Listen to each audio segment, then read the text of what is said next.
called the very river adjacent area, which is frequently flooding by changing the level of the water. As I mentioned, during the winters it is low, and when it's some monsoon season it is very high. So it needs some space where you can change in the water level. Very frequently this area gets flooded every year. So that is this gray color area. So you don't have to invest much of these things in this area because it gets flooded very frequently. So you can have some things which are not going to get affected much. So other area which is shown in yellow color is frequently like flooded in once in 24 years, means very rarely this flooding occurs. Once in 25 means the probability of 4%. So in that case, you cannot have many things, but at least you can have some offices and residential area with the restricted conditions and protection from the flood. And then the green zone is where it is warning level, and you can see the factories, powerhouses, hospitals, and the water supply. All the important things are coming in a safer zone. 100 years means 1% probability is very, very rarely the flood occurs. So that's how these are the guidelines which are available in our building codes as well as government policies. But unfortunately, implementing them is a big, big challenge for us. So if you look at why this is very important for us is usually, as I mentioned, if the rain comes somewhere else, but the effect of that is somewhere else. Like I've seen recently, the damage which has occurred in Uttarakhand. The glaciers started flowing from very higher areas, but the damage was somewhere else along the river coast. So that's how in the water cases, in the flood cases, you need to look at the total gamut of the area from where it starts and where it is going to damage. And then adverse environmental impacts, again, you need structural flood protection, which we'll talk about them in a few minutes. Then preserve the natural floodplains, which can manage the flooding. If you don't disturb the floodplains, it manages itself. But we are disturbing as a humans, we are creating problems for ourselves. So advancement in understanding the flood risk and the prevention of the flood with coping with the flood is a real challenge for us. And then I'll share with you some of the live examples of Mumbai case study, which has happened. Some of you may be aware of it already. But as the lessons learned from these studies are basically vulnerability is directly influenced by and rooted in large economic pressures. You know what is a space crisis in Bombay? So that is basically the larger economic pressures are making the vulnerability in Bombay. And then neglecting to address the vulnerability of Mumbai's poor majority places, the city is at a whole getting risk. So we are neglecting a small piece of land which is causing trouble for the rest of the areas also. So that is basically the poor majority areas. Then government and influential civic actors need to ensure community participation in planning and implementation of the disaster risk mitigation measures. So disaster risk mitigation measures and building the resilience is not one person's or one department's job. It is a collective effect of all the people who are supposed to guide us and who are going to be get affected. So it is a cumulative, or you can say combined effect of all of them. So that's why community participation is getting a lot of importance now, so that they can support us whenever we need the inputs from them. A small example, I'll just show you one of the river basin which is flowing in Bombay city itself. The two major rivers are located Vikyar Lake and Powai Lake in this Mithi drainage basin. If you see the main river course, along the river course, that the narrow area which is flooding very frequently and close to the river course is all the floodplain. This is a basin, but basically the river is floodplain area is where the river is flowing. So in this case, you see one of the slum area which is encroached upon the river. Because see, as I showed you in the floodplain management concept, the river needs some space to allow the water during the seasonal changes to accommodate itself without damaging. And in this case, you can see the houses are constructed even up to the brink of the river, so that the moment water level rises, all the people who are living there will get affected. So there are some guidelines from the government about the floodplain areas, but these are all violated due to various reasons.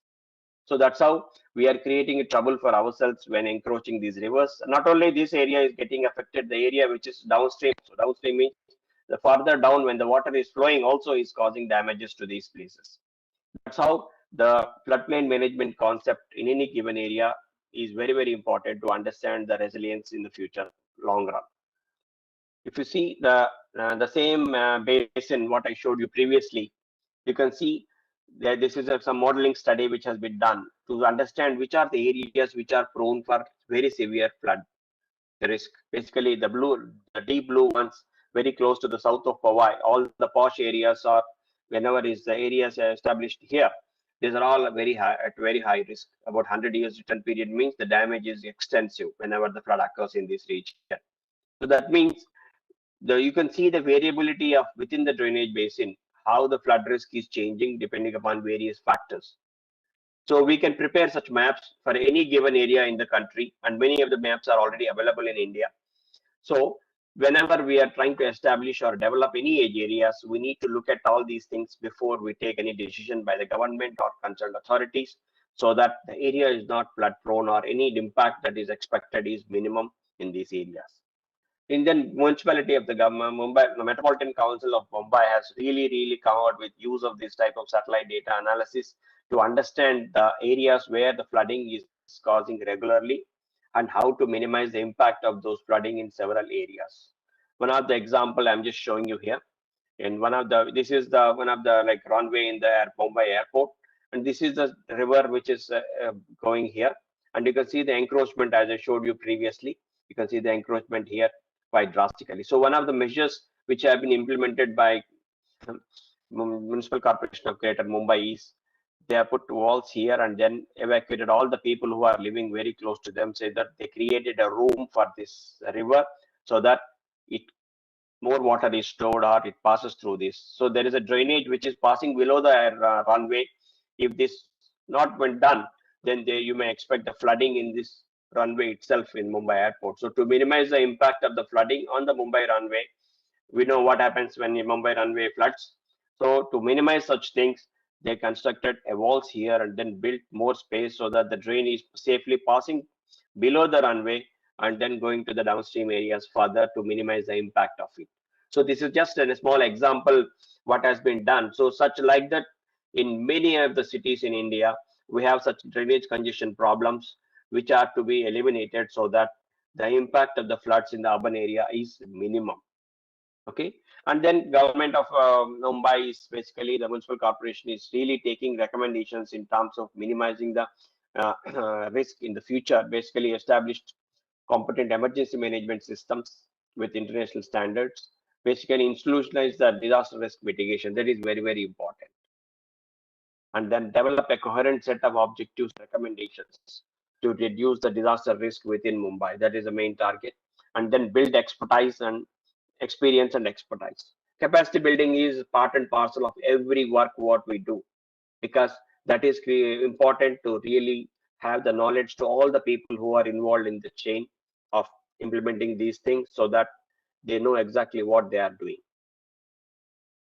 And then they came out even with a very good things like 35 automatic weather stations in 28 locations.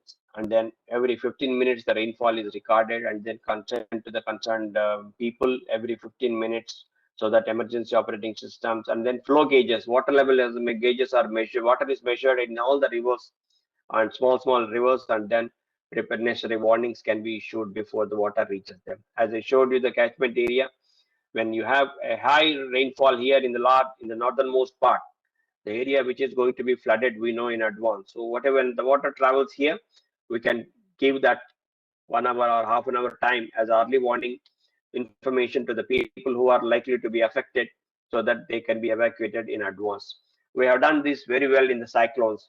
With the advent of satellite technology, India is almost one of the best country in the world where it can give a precise location of cyclone reaching landfall whenever it is going to occur with the multi satellites, and the Indian Meteorological Department is doing an excellent job in this.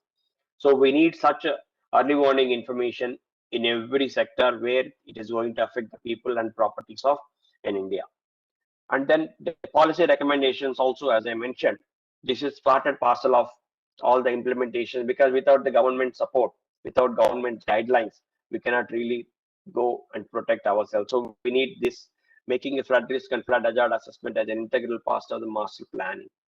Master planning process are done in every city, but without this information, if you do a master plan, it may fail in future.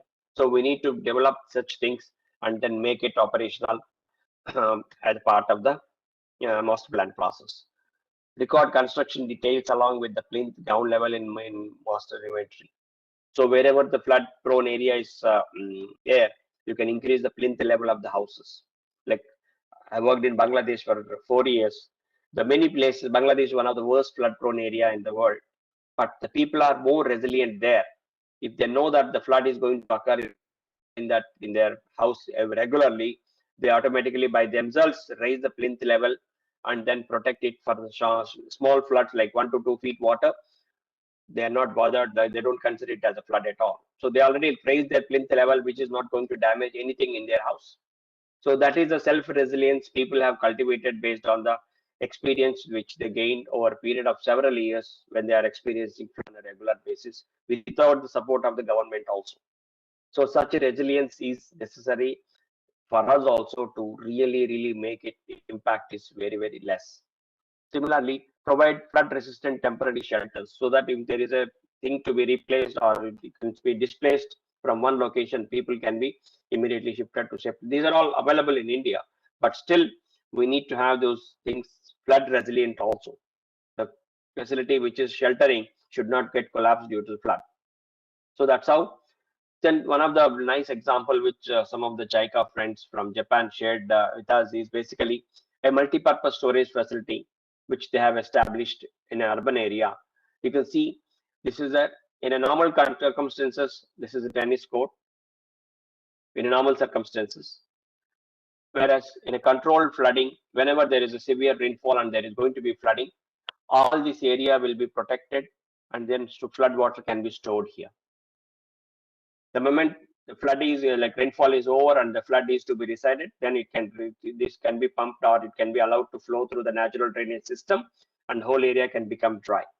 So instead of water coming to our houses, they have developed such a storage facilities where it is stored and not going to damage any of the houses, but safely it is disposed of. So this is one of the what you call very good measure. This is simple technique. Even in our urban areas also we can store them provided the facilities are developed and store them at safely without reaching the houses. So this planning process in the municipalities should be in important parcel of the development so that we minimize the impact due to floods in the municipalities. Overall, if you see a schematic diagram representing the urban flood management, you can see there are river improvements, there are storage facilities, and then land use in the basin. So we have, it's not only one place where we need to provide such measures, but it is across the whole area, right from the source of the water to the source of the water where it is impacting on the downstream area. We need to look at it, all of them. You can see the river improvements and other measures are where the water is source is generated, where the high rainfall is coming and people are storing the water and other things. The yellow ones are storage and infiltration in the basin. So they are all places where you can store the water so that its impact is minimum. And then infiltration in the basin. What can go into the groundwater recharging purposes? It can store in the below the ground. It is safe. On the surface, it is problem. Similarly, land use in the basin. You can change the land use, build more greener areas so that it becomes more less runoff and is generated, and then it is going to protect the whole floodplain area. I mentioned to you about the room for river in Netherlands. You can see this is the simple concept. Like I mentioned to you about the floodplain also earlier. So this is the normal river section or the river width in the low discharge level, especially in Netherlands point of view, it is in summer. Whereas in winter they get more discharge, and then you can see the adjoining area is also flooded. If you have houses or any other thing very close to the river, everything is getting damaged. But if you don't keep them there, you are keeping yourself very safe. That means the vulnerability of the people who can live here are not there. They are shifted all to the safer areas, so where nothing is constructed in this area. So that is the room for river. We are allowing more water to store in the adjacent to the river so that it is not going to cause damages to all the people or properties which are next to the river. A small example again, same thing. When you want to increase the more space for the water, you need to dislocate or relocate all the things which are existing in the floodplain, like industrial area, remove it from here, relocate to some other place. So like this, we need to create a room for the river so that the impact is minimum. And this, they have a live example which they have established in Netherlands. It worked really well. I'll just show you a better photograph here. You can see this is one of the city called Neme in the center of Netherlands, and you can see the river is normally it is flooding with this width, and then it can cause the damage to the city area, which is on the top left part of it. And then they created a bypass channel here. You can see on the right side photograph, they created a bypass channel so that the water is going through the other channel also, and then minimizing the impact of the city.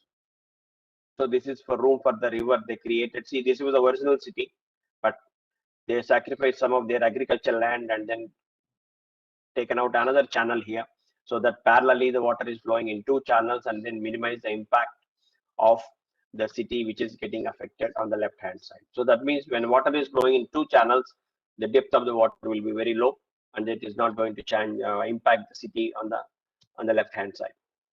So that's how we need to create natural space for the water, so that it is not going to come into our houses but naturally flows in a safe way, so that damage is minimized. And if you look at the resilience part, as I mentioned earlier about the risk management, about the flood risk. And if you look at the community, if you go with the definition of resilience, it's the ability of a system and community or society exposed to hazards to resist, absorb, and accommodate, and to recover from the effects of a hazard in the timely and efficient manner, including through its preservation and restoration of its essential basic structures and functions. That is a United Nations definition for the resilience. And that is the need of the hour for all of us now to build the resilience. That means the capacity of the people who are getting affected is increased by increasing their resilience, so that they bounce back or they can come back to their original status after the event also. If you look at this risk management, the green one is where the flood risk, what I mentioned to you in the beginning of this session. So that is the risk part. The resilience is very adaptability. As I mentioned, an example of Bangladesh, where the level of the plinth is increased in the houses where the flooding is a common phenomena. It is one of the adaptability system what they have cultivated by themselves. So that is adaptability. So they are accommodating the flood, but in a safe way. So that is the resilience part. In the long run, the sustainability, future generations. So we need to live. No, we shouldn't live for not only for us, but for our generations also to come, to be safe in this area wherever we are living now. So idea is sustainability in the long run. So the risk management absorbs, the resilience will absorb the risk management, and then sustainability will absorb the resilience as well as risk management completely. That means once we are focusing is towards sustainability, it is going to be very, very productive for the future generations to live safely.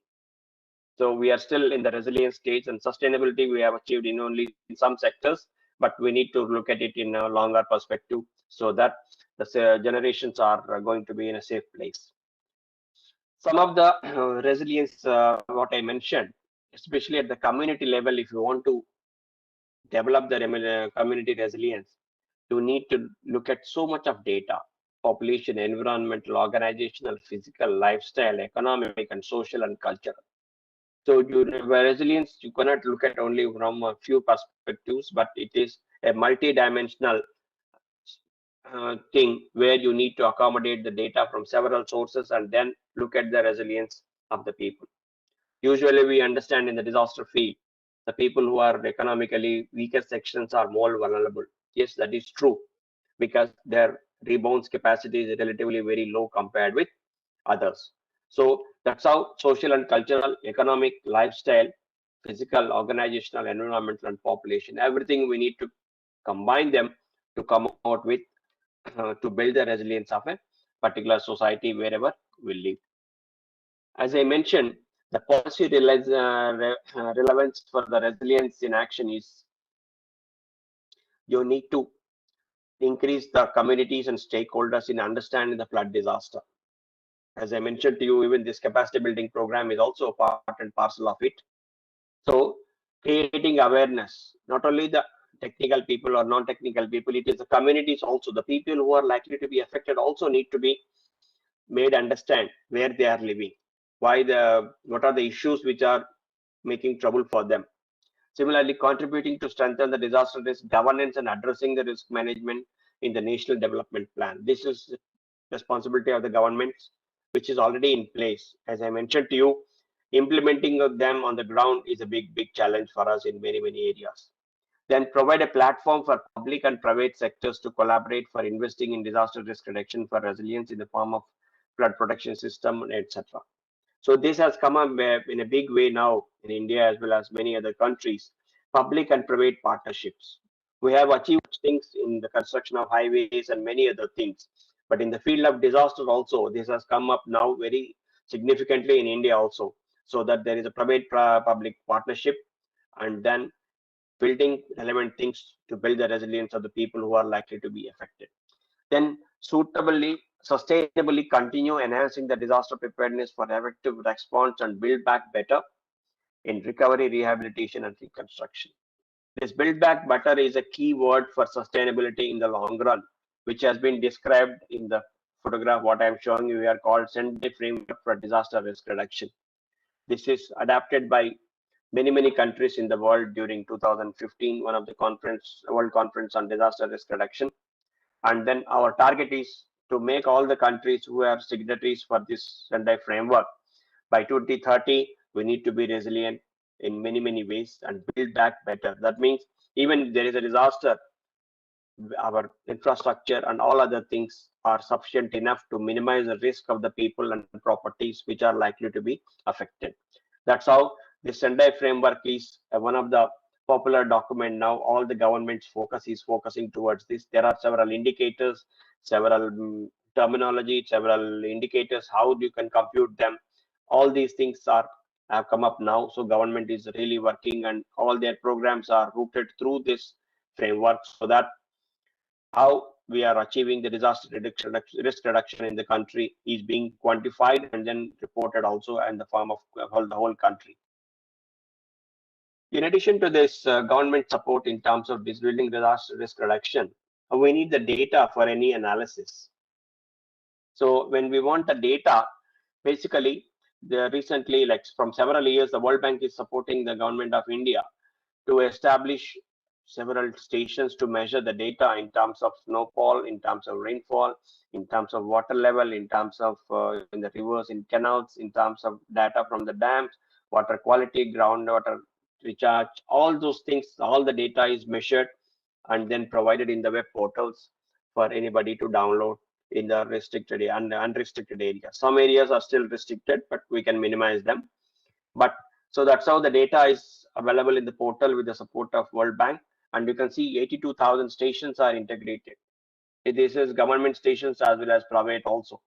And then National Hydrology Project, NHP, is a lot targeting to real-time data about 14,000 stations. So real-time data means this will be very handy for providing early warning to the people before the event occurs and affects them in any area. It can be flood, it can be snowfall, it can be avalanche, anything. So that's how the real-time data availability is the need of the hour, especially in terms of developing anticipatory actions before it happens. You anticipate things and then take necessary action to minimize the risk of the people. As I mentioned to you, ISRO also has come up with several portals and then sharing the data on in their portals. So one of them is called One. It is like something like a Google Map, what we have been saying, but this is customized. It is much more than Google Map in terms of Indian conditions. There are so much of data which is available in Bhuvan, which can be downloaded by anybody who wants to use any information for their analysis, for the research and other issues which are existing in their country, in their place. You can really download the data and then it is freely available. So the Bhuvan's website is indicated here. I shared my presentation with the hosts here so that they will be sharing with you. And then Bhunidhi, especially the productivity of the land and then the land use conditions which are suitable for what type of things is all coming in Bhunidhi. Then MOSDAQ is the data, especially the ISRO has its own meteorological network for research purposes as well as operational purposes. So all this data is available in MOSDAQ. There is again another website called vedas.sac.gov.in focusing on remote sensing based observation modules and its applications for the data visualization and data analysis. All these data is freely accessible. so that the people who want to look at it in different perspective, they can visit their websites and then download the data, what they want to look at it, and then use it for their own purposes. In addition to this, as I mentioned to you, the water informatics is one thing which is now getting a lot of attention in the focus. Basically, but this is for improved decision making, water informatics. As I mentioned to you, the data what is supported by the World Bank in the Indian National Hydrology Project, everything is going into India WRIS, India WRIS. This is Water Resources Information System for the whole India. So this is a repository of nationwide water resources database, a single window source of updated data on water resources and allied themes. So this is for the whole country. All the water related data is already available in this water information system. This is hosted by National Remote Sensing Center. It's again a ISRO center located in Hyderabad, and with the support of Central Water Commission and Groundwater Control Board and all those things, they are contributing in providing the data, which is all unrestricted to some places. Some of the river system which are restricted, the data is still has its own way to get it, but most of the areas is freely available. And using this data, couple of states like the TWRS is Telangana Water Resource Information System. So the Telangana government has used this database, and then with the help of National Remote Sensing Center, come out with their own water resource system, exclusively focusing only on Telangana at the local level, at the rural level, whether it is drinking water, whether it is groundwater, or whatever is the case. So again, it is a customized water resource information system developed at a larger scale for Telangana state. Similarly, Andhra Pradesh Water Resources Information System, again, water auditing, decision support system, real-time data visualization. This again from Andhra Pradesh. Like this, many states are using this type of data for their own benefit. Those who have not started, they need to use such information so that it benefits the people who are living in that state.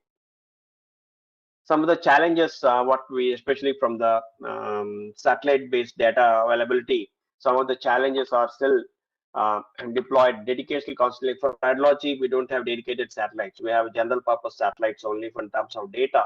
So still there is some gaps to achieve them. So generate Earth observation, especially water resources products from Earth observation, is again using the modeling. So it is again in different levels only we can do it, not the way we wanted it. Still, what is required is not achievable. So improved methodology for retrieval of various hydrological parameters, that is going on, but it is a continuous process. We are not still achieved operational mobility in this purpose. Then assimilate information in physically based during modeling part. Then near real time, as I mentioned to you, near real time data is the important, especially for the early warning point of view. So that is still we are in the phase of developing only, still not operational fully in all the areas. Then developing decision support and governance tools and applications. So localized core tools need to be developed, as I mentioned to you, Telangana, Andhra Pradesh. So localized tools need to be developed with that information what is available, so that you can take more effective decisions in the local area. Then empowering communities through well-informed water-related issues. This is the important community, the people who are affected due to anything. We need to be informed before the hand, not in just before the things going to happen. You not inform them. We need to inform them in advance, so that that will help them to protect themselves. That's all from me. Thank you very much for listening. This is a small cartoon where the nature itself is causing, but we have created our own problems much more than what nature gives us. So that's it from me.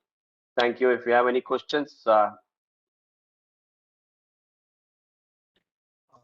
you, Dr. Prasad. I think we can take the questions towards the end of the session. All questions, because we have some other presentations as well. If you would be there till the end, I would request you to be here with us.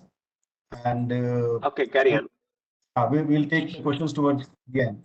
I think it was an excellent presentation. You talked on various aspects of disaster management, including the role of technology, hydrological cycle, concepts of flood risk, floodplain management, policies, relevance and guidelines, geospatial platform.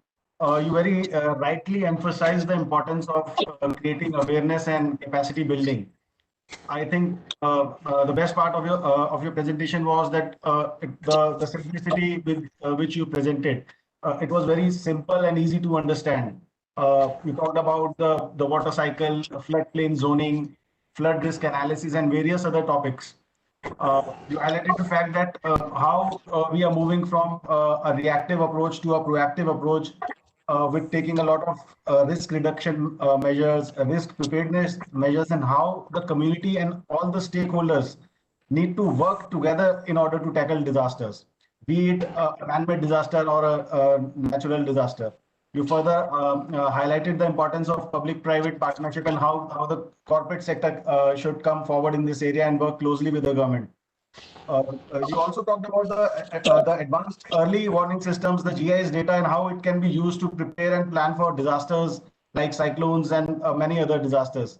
I think I must congratulate you for an excellent presentation, and you will be also glad to know that we're already receiving a lot of requests from our participants for sharing the copy of the presentation.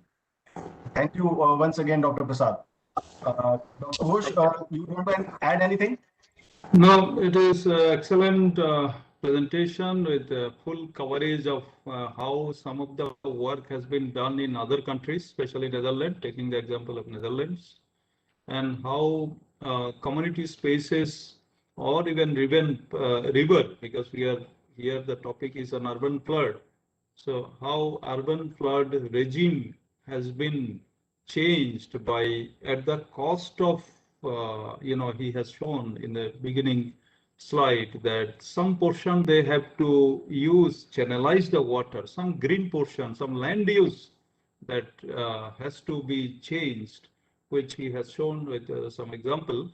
So like taking the cases of Delhi, that where we have got two barrage, Wazirabad and here in Kalindikunj barrage, in between around 20-21 kilometer, where we are storing all drained sewage only, nothing else is possible scientifically or not able to clean the sewerage that which we are putting them. And then there are several number of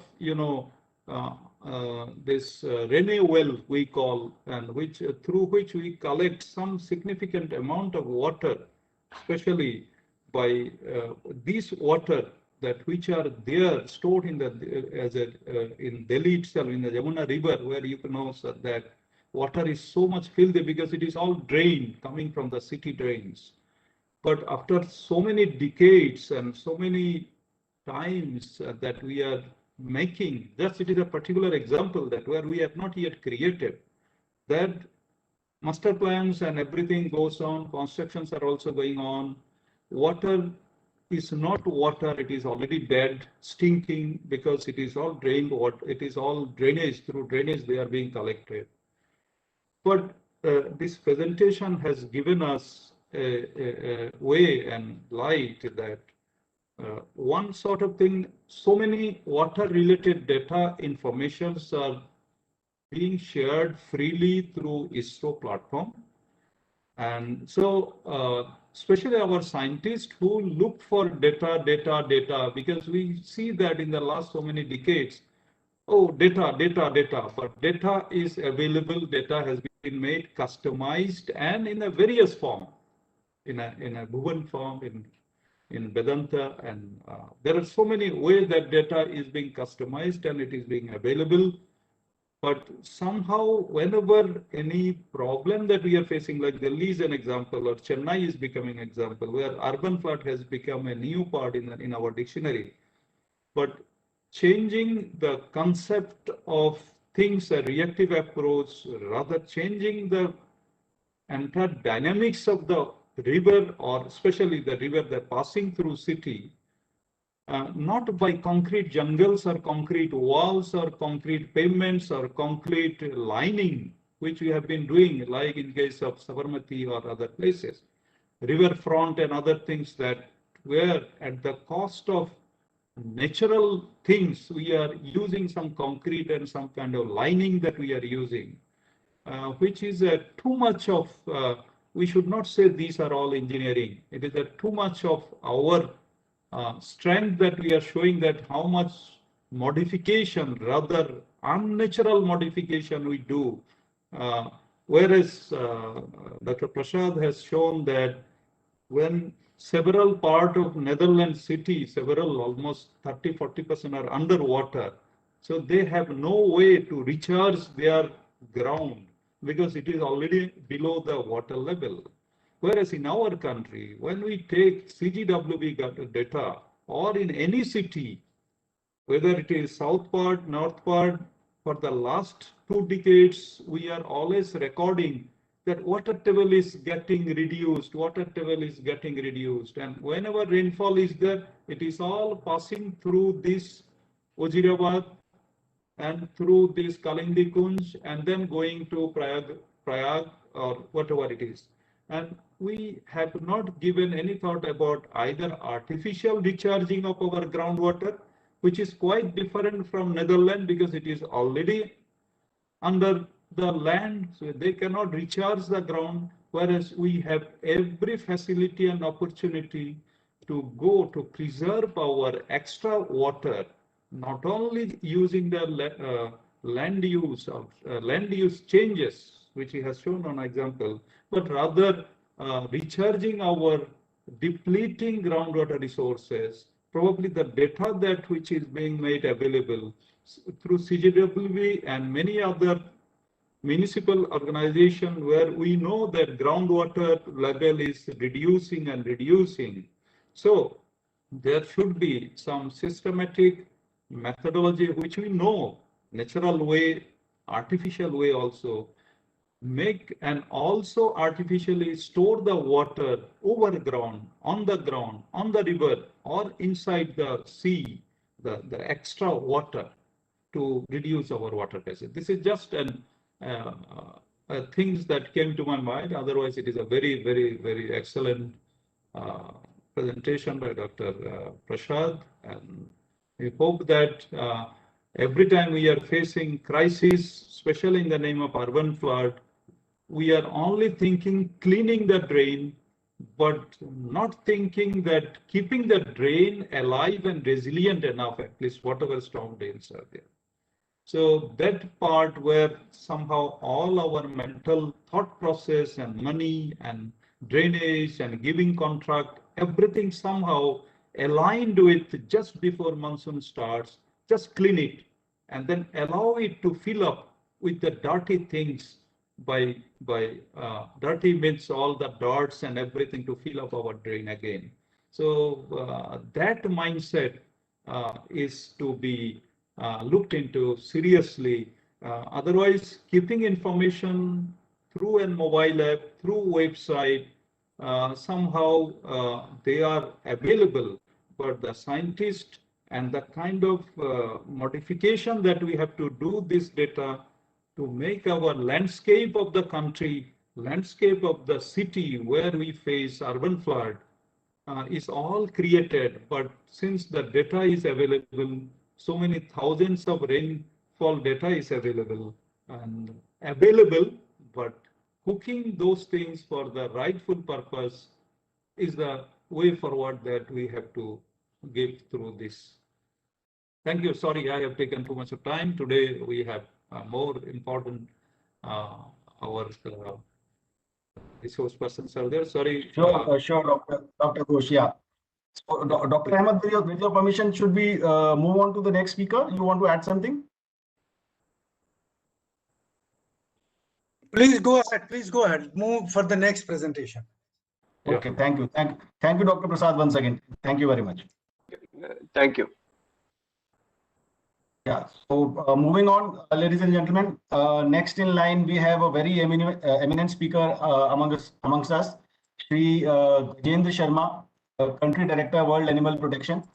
Mr. Sharma, can I request you to switch on your camera, please? Thank you, Mr. Sharma. So I take this opportunity to express my sincere gratitude to you for accepting to join us today in this very important program and share your vision and perspective on this very important subject of safety of livestock and animals during the disasters. as we all are aware, whenever a disaster strikes, it is not only humans that are affected, but animals are equally affected. And it is really important for us to follow a very holistic approach to prepare and plan for protection of livestock and animals as well. With this background, I would like to invite you for your presentation. And before I hand over to you, a brief intro about Mr. Sharma. Mr. Sharma is country director of World Animal Protection India. He joined the organization in November 2007. His career span over 15 years of experience in managing development projects in India. Before joining World Animal Protection, Mr. Sharma has helped develop World Animal Protection's animal welfare education, animals in disaster management, humane and sustainable dairy, wildlife entertainer programs in India. His contribution has led World Animals Protection's first concept in animal welfare education program being endorsed by the Ecological and Earth Sciences Unit of UNESCO India. Uh, Over to you, Mr. Sharma. Thank you so much, Mr. Akhil. And first, let me take this opportunity to thank organizer for giving us this opportunity to talk about work which we have been doing on animals in disaster management. Before I, go into my presentation, I would like to just, give a little bit of a brief background of what we worldwide, we as an organization work on. So World Animal Protection, as mentioned by Mr. Akhil, that is an international animal welfare organization working on different issue of animal welfare. And so we had a strategy focused on 4 program areas, which includes animals in farming. So when animals farm for food, animals in communities, and animals in wildlife. And one of our flagship program is animals in disaster. We are one of the oldest organization working on this issue in terms of helping animals in disaster situations, more than 50 years. So this is one of our oldest program in the organization globally, as well as the first program in India we started in 2008. Since then, we have been working with various stakeholders, including non-governmental organizations, state and national government, and institutions like NIDM, NDRM, NDRF, and NDMA. Uh, Today I would very briefly talk about basically that why animals in disaster is important for the overall sustainable development, as well as the how critical it is for an effective disaster mitigation strategies. So my presentation would be why integrating animal welfare in disaster risk reduction and disaster management program is so essential for the effectiveness of the disaster management program. So why animals matter in disaster? So if we look at in terms of the global data, there are 1.3 billion people dependent on livestock. And and some of the figures which you might see here is pertaining to the livestock only, but when we say animal matters, we actually refers to all different animal species, which includes wild animals, which includes the companion animals, and certainly livestock. There are 800 million livestock keepers live less than $1 a day. So, so there is almost 800 million people who basically uh, earn their livelihood by just keeping, animals. So they're dependent on these animals and livestock. 25% contribution of agriculture GDP is by livestock. That's an average figure based on the global data, based on the FAO reports. If we go particularly about India-specific statistics, nearly 70% of livestock owned by the 67% poorest people in the country, and 90% livestock activities by women in rural areas. So it's like keeping livestock at home in rural area is also directly empowering the women's and play a very important role in women empowerment. This slide actually help us to give a little bit more broad perspective that what are the different aspects which make it so relevant for us to protect animals. And as we all know that the food and nutrition is something which we get from animals, manure which is currently considered to be organic for organic farmer, but traditionally we have been using for fertilizers and fuel and various other purposes. There are many animals which are used for the work and transport for people and goods, and also pumping waters in the past in places where electricity and the diesel gensets are not available. They certainly provide regular income source to many poor people and poor communities, and especially the landless farmers in rural area.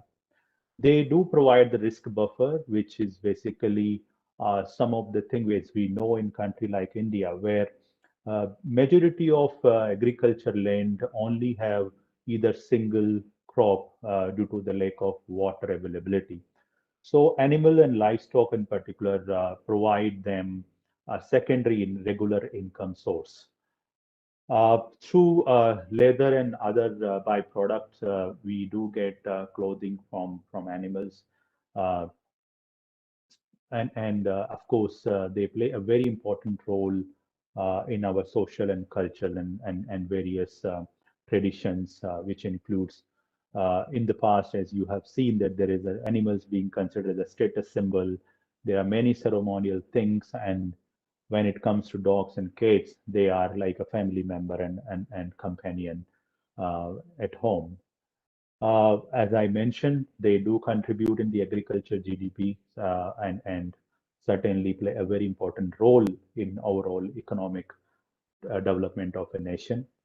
As stated earlier, also that they help us in making women empowered, and also balance this contribute in the gender equality. So animals are most vulnerable, particularly in any kind of natural disaster. Uh, and as you might be aware about these figures, but almost 200 million livestock prone to floods annually in India. There are 168 million livestock prone to drought annually. As you know, sometime in one part of the country we face drought, and at the same time in other part we might be facing floods. And as per the estimated number, this is an old data from the government of India, nearly 97,000 kettles lost annually in floods only. So they that's like this is something which is quite make it quite significant that we really need to look at it, how animals can be protected in disaster situations. Then, as I mentioned, that social culture is an important aspect to consider when we, as a nation, look at animals.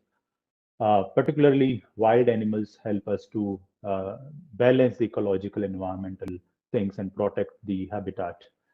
And I think the most important, from an ethical perspective, as a human being, I think we have a responsibility to help all living beings. Animals cannot ask for themselves, so we need to think. And just for an example, we might consider it from an economical benefit that they help us or give us some benefit from in terms of livelihood to other benefits. But I think top of it is an ethical responsibility of each and every citizen to help all living beings.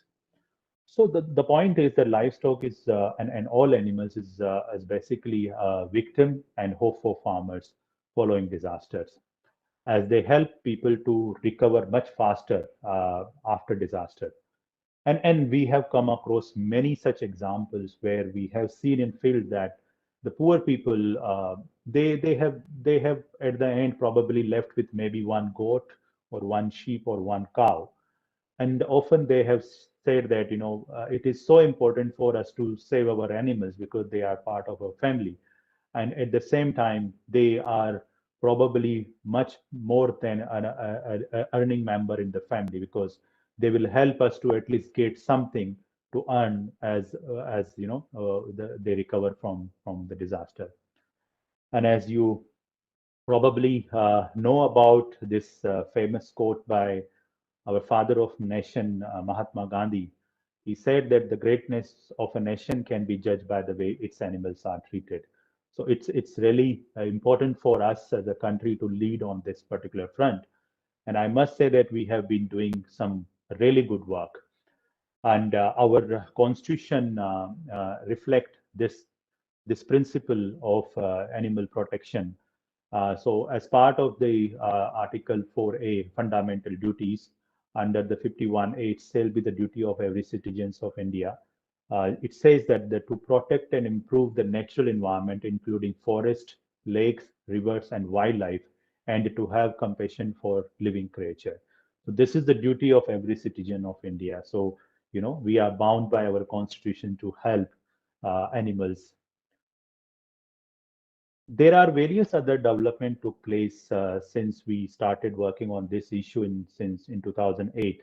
There is a national policy on disaster management, and uh, uh, Dr. Muzaffar Ahmed certainly aware about some of these things, because we have been working with a National Disaster Management Authority very closely, and Mr. K.M. Singh and Dr. Muzaffar Ahmed are some of the few individuals who really helped us to take this initiative forward, where we have managed to take in last uh, almost 12 years. So we have this national policy on disaster management, which was released in 2009. There is a one specific mention in chapter 7.10.1, which talk about that animals, both domestic as well as wild, are exposed to the effects of natural and man-made disaster. So it is necessary to devise appropriate measures to protect animals and find means to shelter and feed them during disaster and their aftermath to a community efforts to extent possible. Then also, as part of our continuous work through policy and advocacy on the disaster risk reduction component, we worked with various institutions and stakeholder to integrate animal component in uh, NDMA guidelines on management of biological disaster under Chapter 6. As we, along with NDMA and actually with FICCI, organize Asia's first regional conference on animals in disaster management in India in 2013, wherein Honorable Agriculture Minister at that time, Mr. Sharad Pawar, also inaugurated that event, and that event was attended by various people from different countries. After that conference in National Livestock Policy, animal protection was included as part of the contingency plan. In 2016, in partnership with the Ministry of Agriculture, NDMA, and NIDM, we organized a national workshop on animals in disaster management and released, in addition to the national DM plan where the animal component was integrated, Department of Animal Husbandry and Fisheries developed a national DM plan on how to manage and help animals during emergency, which actually talked about the role of the animal husbandry department in particular before, during, and after disaster. And this was released by the then agriculture minister in an IDM conference, Sri Radhamohan Singh. In Since then, in 2018, disaster scorecard been developed to look at the livestock vulnerability index out of 14 indicators as part of the overall global disaster risk reduction work we have been doing. And as fellow speaker also talked about the Sendai framework for disaster risk reduction, so I will not go into the detail, but this framework also actually very clearly talked about the protecting animals in particular under Section 30P, which says that the emphasis on strengthening the protection of livelihood and productive assets, including livestock, working animals, tools, and seeds. And World Animal Protection actually been doing similar work at a global level, and we played a very important role with various other organizations to get this language in Sendai framework for disaster risk reduction.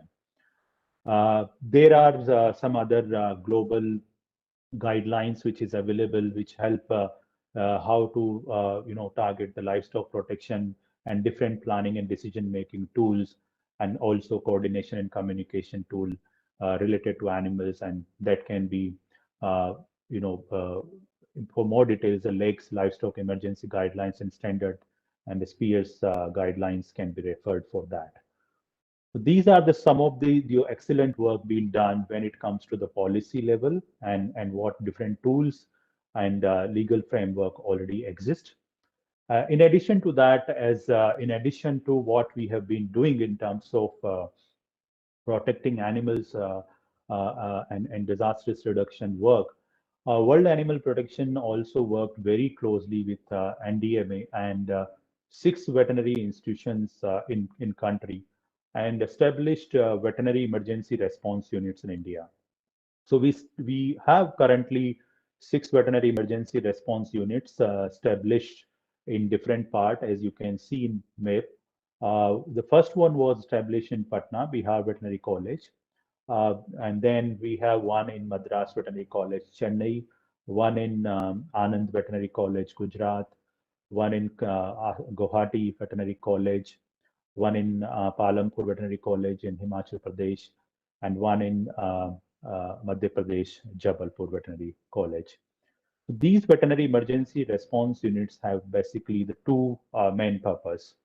One is basically how we can actually build the capacity of all future veterinarians, whoever is either in their graduation or maybe in post-graduation degree courses. We work with these respective veterinary institutions to make sure that all veterinary graduates get some basic learning, or including the field practical exercises to manage animals in emergency situation. And all 6 VERUs have been doing some really great work in taking this initiative forward. In addition to training veterinary students, these VERUs also being used to train the National Disaster Response Force personnel in animal disaster management subject, and also some of the state disaster response force people being also trained, and some state government also uh, organized training for their field veterinary officials. So these 6 VERUs is being used to build the capacity of future veterinarians and future maybe disaster response people, as well as future animal husbandry people, but at the same time also being providing training to the existing veterinarians as well as animal husbandry officials and disaster response forces at national and state level. In addition to that, as I said, we also organized various trainings for the administrative staff at state level, animal husbandry officials, and NDRF and SDRF, and also some activities at farmer level. Our training and all these the capacity building exercises not only include the in-depth classroom training and the practical exercise, but at the same time we have been organizing mock drills and simulation exercise to strengthen local stakeholder and their preparedness. And as part of that, we have organized many activities with NDRF and SDRF along with the VERUs and other organizations. And some of these learnings actually helped NDRF as well as SDRF and local state level veterinarians in responding to the flood and various other situations in last few years, as you can see in from Uttarakhand to floods in Gujarat, Assam, and Bihar. And we see these days visuals when NDRF is very actively helping animals when they go out there to respond in any disaster. Public awareness is really important for the success of any program. And we do feel that without engaging community, no campaign or no program really succeed. And keeping that in mind, we have been also running various public awareness activities to and improve, to make people understand how they can actually help without doing much, and particularly animal owners.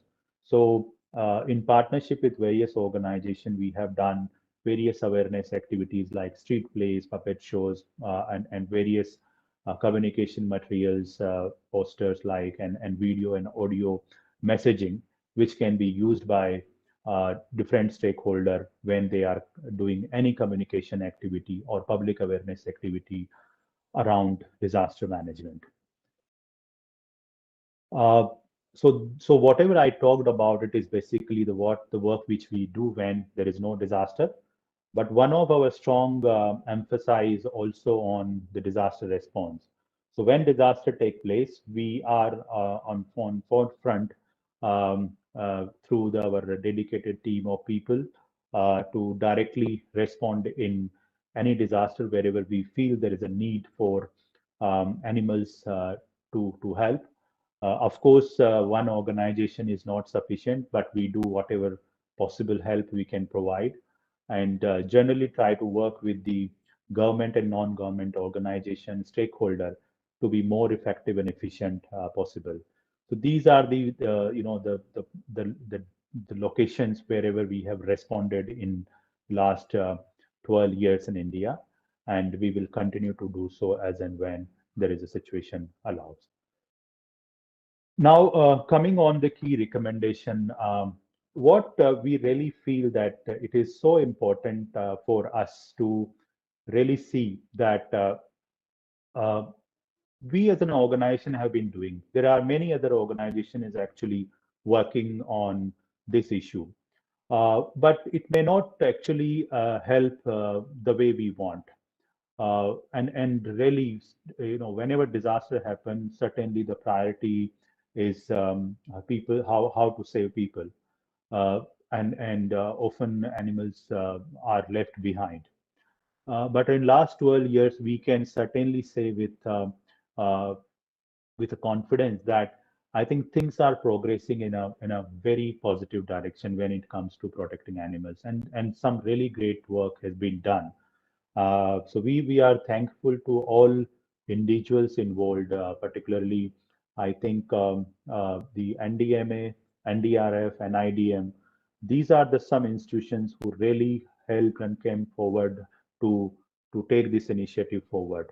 Institutions like FICCI and many other corporate institutions always being very helpful, and particularly I think the national government and state governments also very keen to have further discussion and very much interested to help animals. And we realize over a period of time that sometime we don't really think about some of the issues, and animals is like probably one of such area in disaster management, where people actually felt that, okay, in terms of helping animals means what? So we do provide compensation when people lost their animals in disaster, and that's something which has been going on, and no one actually really thought much beyond that how animals can be protected before, during, and after disaster. And that's where we feel that there is a need, and I think, if we have something like this, then it would be a great help to animals, and for us as a nation to be really have an effective disaster risk reduction strategies by institutionalizing animals and disaster component with a dedicated department or function with required resources and capacity. What does it really mean, and why we really need it? Basically, so currently, as we all know, when it comes to wildlife, it is a different department, different ministry at national and state level is responsible. When it comes to livestock, there is a different ministry and different people are responsible and accountable for that. Then there are companion animals, which actually sometimes really struggle to find to whom to go. Like if people really want to talk about dogs, for example, uh, who's actually responsible? So though we have this Animal Welfare Board of India who's look after the animal welfare issues, but they are not a disaster management expert. So we don't have a one particular dedicated point or some sorts of an institution or center or a department who have the required capacity, knowledge and resources to provide guidance and coordinate all kind of issues pertaining to animals when it comes to disaster situation. So we feel that something can be done around institutionalizing animal disaster component as part of the overall disaster management structure in India by having a dedicated department or maybe function in an existing institution who will particularly be responsible for anything which comes to disaster risk reduction for animals, disaster response for animals, and disaster recovery for animals. Then the second recommendation we feel, and this is one area where I said that a lot of work has been done in the past, but there is still scope to improve it further, and that is the integration of animal component in and their welfare in disaster risk reduction and disaster management plans and programs at all levels. So having a national policy doesn't actually guarantee us that that will be implemented at a state and district level until unless a similar integration take place at state level and district level plans. So what we call the SDMA and DDMAs. So once we get the animal component integrated into the national, state, and district level plans, I'm sure with dedicated resources and capacity and guidelines available, people and people, particularly the one who are responsible to implement those plans, would be able to help animals in much better way. Then, there are many organizations and institutions doing a lot of work around, disaster management. And particularly, like this particular event, for example, NIDM may not be responsible for animal component, but they have incorporated and decided to have the animal component in this particular training.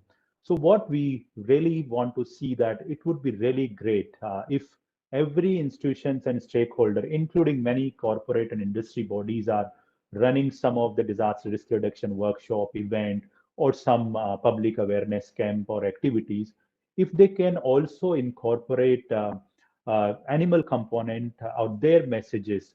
So when we are going to people and telling that, okay, if you hear a warning sign or early warnings, message that the flood is approaching, we talk about that this is what minimum you should carry with you to protect yourself. Can we also include some messages which will help them that, okay, if you have a goat, this is what you can do. If you have a dog, this is what you can do. If you have a cow or buffalo, this is what you can do.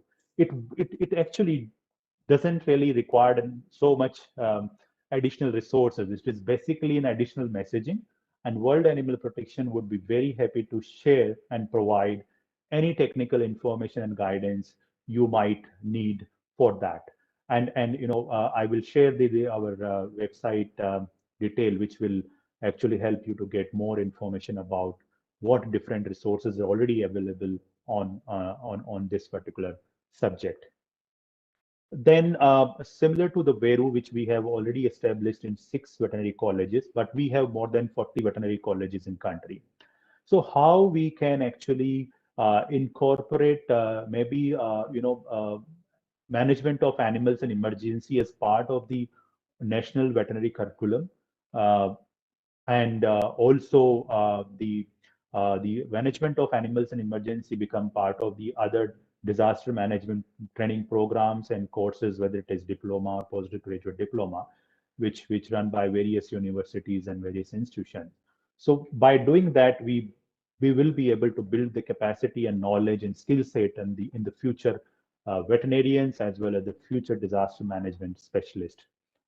And more important, I think, I said, the public awareness, we can't deny that, as I said, it's really important that more and more public awareness activities, and whenever the government make these public service announcements related to disaster, they can also talk about the animal messages.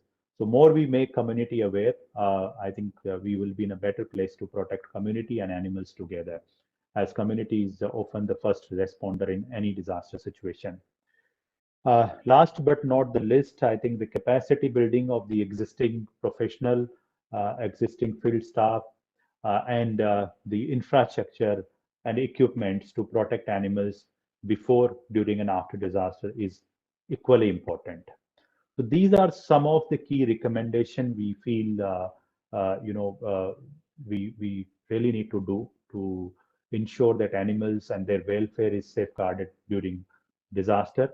As part of our future focus, we will continue to work on the how we can manage and help animals in disaster situation. Though our strategic focus now, in view of the ongoing pandemic and where we can actually make the biggest difference for animals in future, our strategic priority is more on how we transform the food system. So that's basically focused on animals farmed for food. That includes dairy farming, poultry farming, and other animals farmed for food purposes. And the second focus would be on the wildlife protection. So we are focusing on these two broad areas, and underneath that, the emergency response in disasters like flood or any other natural disaster. Wherever animals need help, we will continue to provide that support. And we would like the institutions and organizations, including corporates, government, and NGOs, to come forward and integrate animal welfare component in their respective disaster management programs and plans. And we would be, very much willing to help them how they can successfully integrate and help animals by delivering their work, also maybe focused on the people protection. But World Animal Protection is very much interested and here to help whoever is willing to know more about what we have been doing and how we can help. I think that's all I have. Thank you very much once again for your time.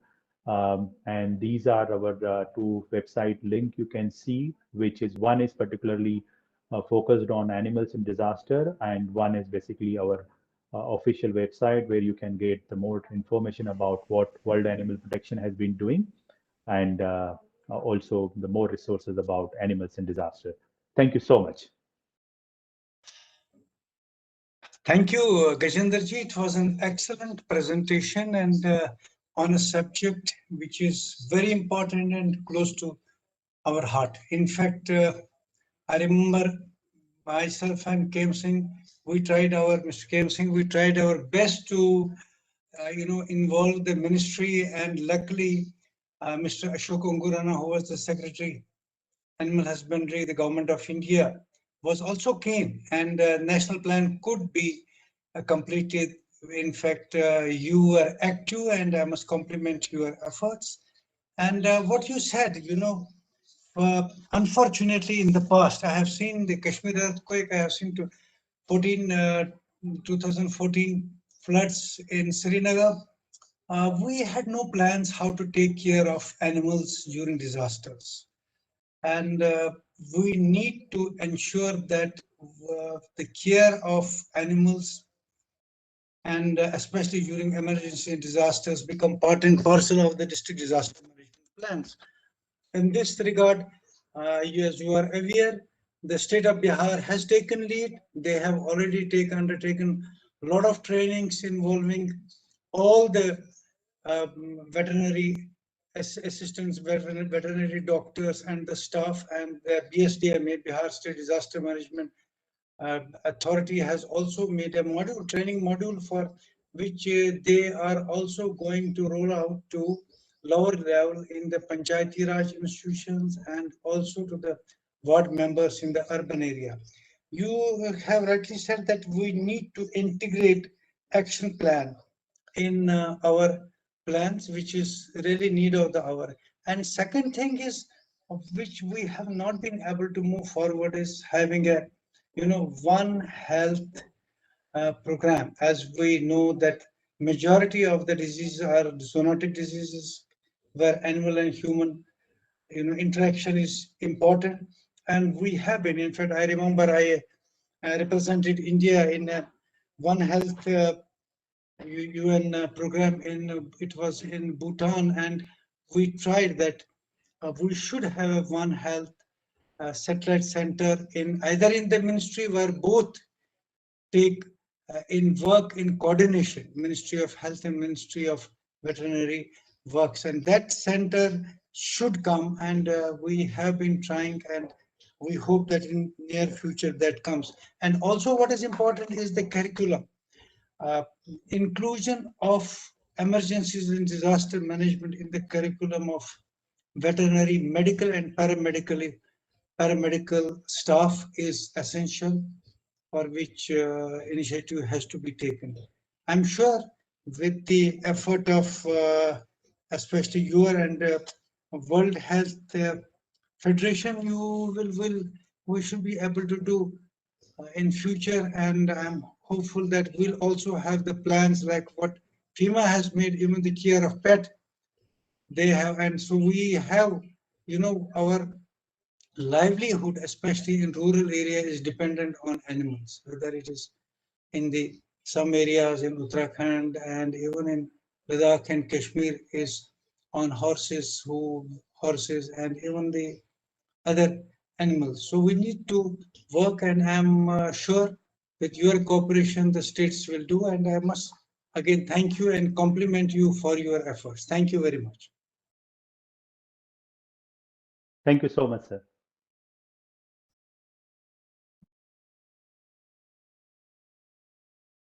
Thank you, Mr. Sharma, for that very, very impactful, I think, very thought-provoking presentation.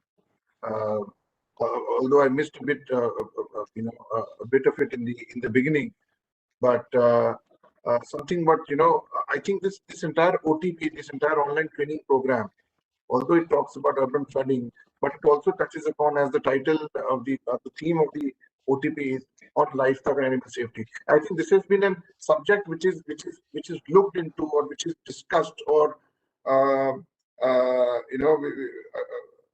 which is, we have interaction on these topics in isolation and never together. Usually, we never bring these two important topics together, because they have to be looked into in totality, in a way that we don't look at these issues in silos.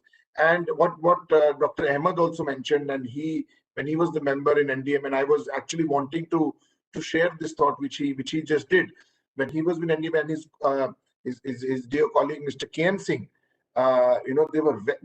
They've been from the very beginning. They were very passionate about this subject and how we can involve livestock safety and animal safety, because even if from a perspective that it impacts the human life directly, people who do not want to focus on animal safety and livestock safety, but even if you start talking about, you want to improve preparedness amongst the human race, this is something which has to come into the forefront. And some great work, and I think I would like to highlight here what Dr. Ahmed has helped Bihar achieve, because he is part of that core committee for the Bihar Disaster Management Authority, and he's directly advising the Chief Minister there for last so many years. And that is one of the reasons why this important subject is part of the mainstream discussion when they talk about disaster preparedness in Bihar. So thank you so much, Mr. Sharma, and thank you, Dr. Ahmed, for doing some path-breaking work in this direction, especially during your time in NDM and even after that. Dr. Ghosh, would you like to make any comments on this? Yeah, just thank you, Mr. Sharma, for this. And you have been working with NIDM and DMA and giving a lot of resourceful material through your work and activities, and also Dr. Ahmed for being involved with this guideline that was prepared by NDMA, and also a lot of activities have been done. So only flag one thing is that just before we, it is too late already. But one thing is that you have mentioned in one of your slides that the most important casualties of livestock happen especially due to flood. And around 1 lakh or 97,000 of our animals, they die. And we know the sordid, the kind of things even in urban flood also we see the animals. And when in a country that community-based disaster management, integration plans, still we have to force, and also a situation where we have to force the community to wear a double layer mask now, not a single layer even. When a country needs a lot of awareness, which of course, whatever is being done, of course, we need a lot of more things. And as Dr. Ahmed has mentioned also, Bihar has taken an exceptional role in making this. But at the same time, Bihar also is having so much of flood. It is all records are there, Bihar and Assam. But from the resiliency point of view, and we have seen that even in case of Kaziranga, which gets every year flooded, 70%, 80%, 90%, where animals, they lose their life, or whatever is a standard corridors that made 7 or 8 or 9 corridors. We can see that in papers that all these corridors, they are not as natural as the animals that, or that wildlife that they are. Because anything artificial that we do, there will be always some kind of hindrances there, or some problems will be there, or even the highway that which is passing through, especially during this flood period, then there are certain rules are there, certain declarations are made, the road should not be used, there should be restrictions, and a lot of things we do. And there are many artificial islands also created in case of Kaziranga. But when Bihar is an example, when we know that through flood so many animals are going, and when we know that even in the cyclone-prone countries of our countries, where we know that we evacuate world's highest number of people evacuating, people only, 1 million, 1.5 million, like whatever cyclones that happen, that we have mastermind very well through proper, announcement and sending the people and volunteers and all officials. But at the same time, when animals, we cannot take it like that way. So in that case, I think creating some flood proof means flood water should not go to reach to that level in a village to village, in a place where we can count, we can see that how many animals are here, make a mound that which will not be inundated by flood water. These are, we can say, artificial island or whatever it is, and which doesn't cost anything. So in that case, some resilient method, one is awareness, another is resilient measures, means to give a room or space during flood, especially, that where we lose a lot of our animals, at least they can be sheltered there itself before people are getting evacuated there.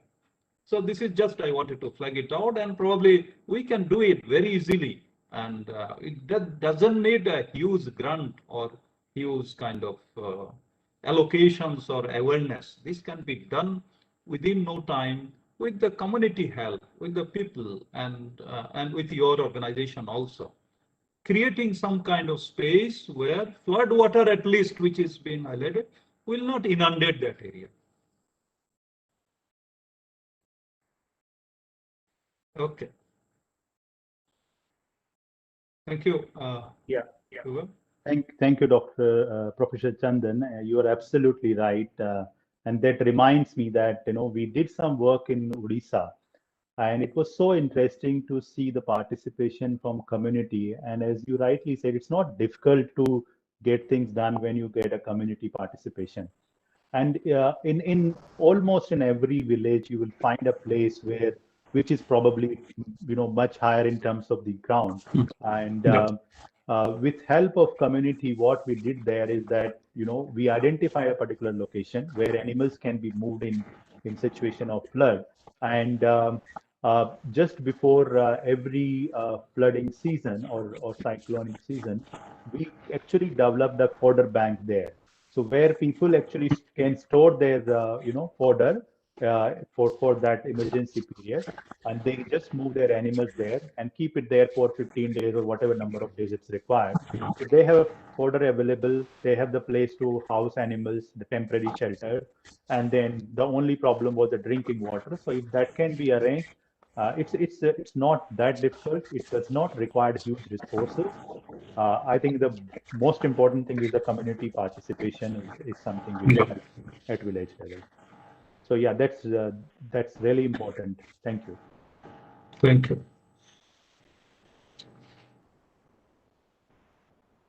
All right, thank you again, Mr. Sharma. Moving on, I think Dr. Ahmed, if you feel right, can we have your I would not call it a presentation, but your experience during the Kashmir flood, if you would like to, would there be some slides you would want to share, sir? I think I should be able to show you some. That would be Share. great. Yeah, yeah, always.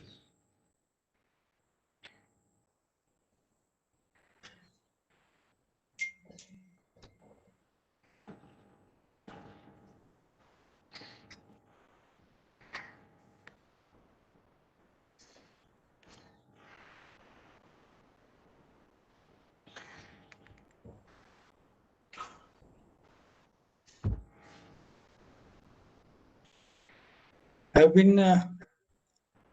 Is it coming on the? Not yet, Dr. Ahmed. Not yet. Okay.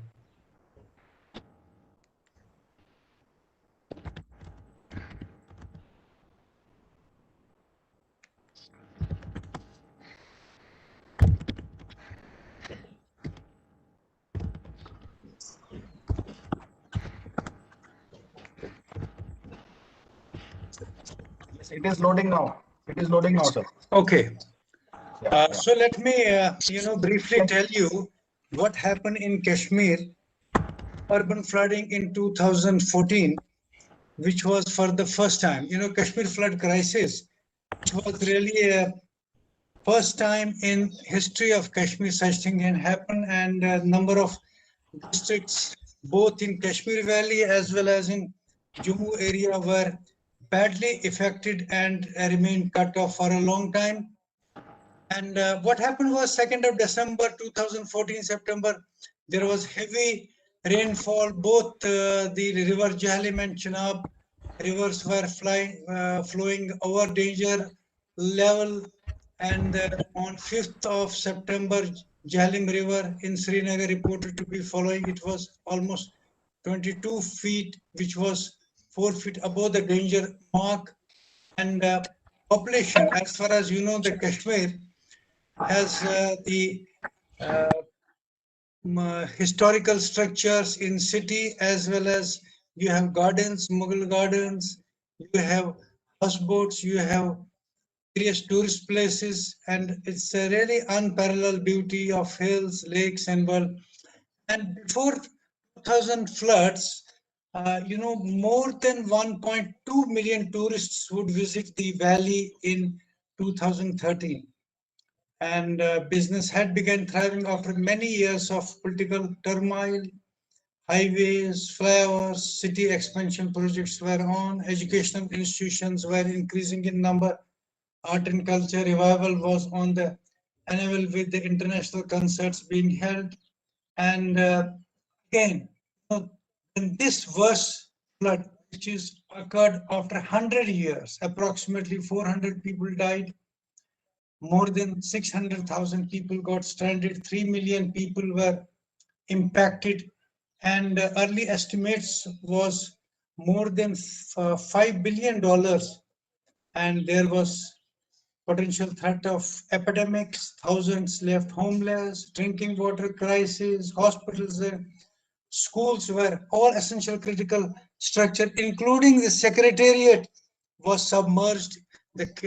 Even the cantonment area, army, important critical installations came under water. Besides the urban areas, more than 2,500 villages on the banks got submerged.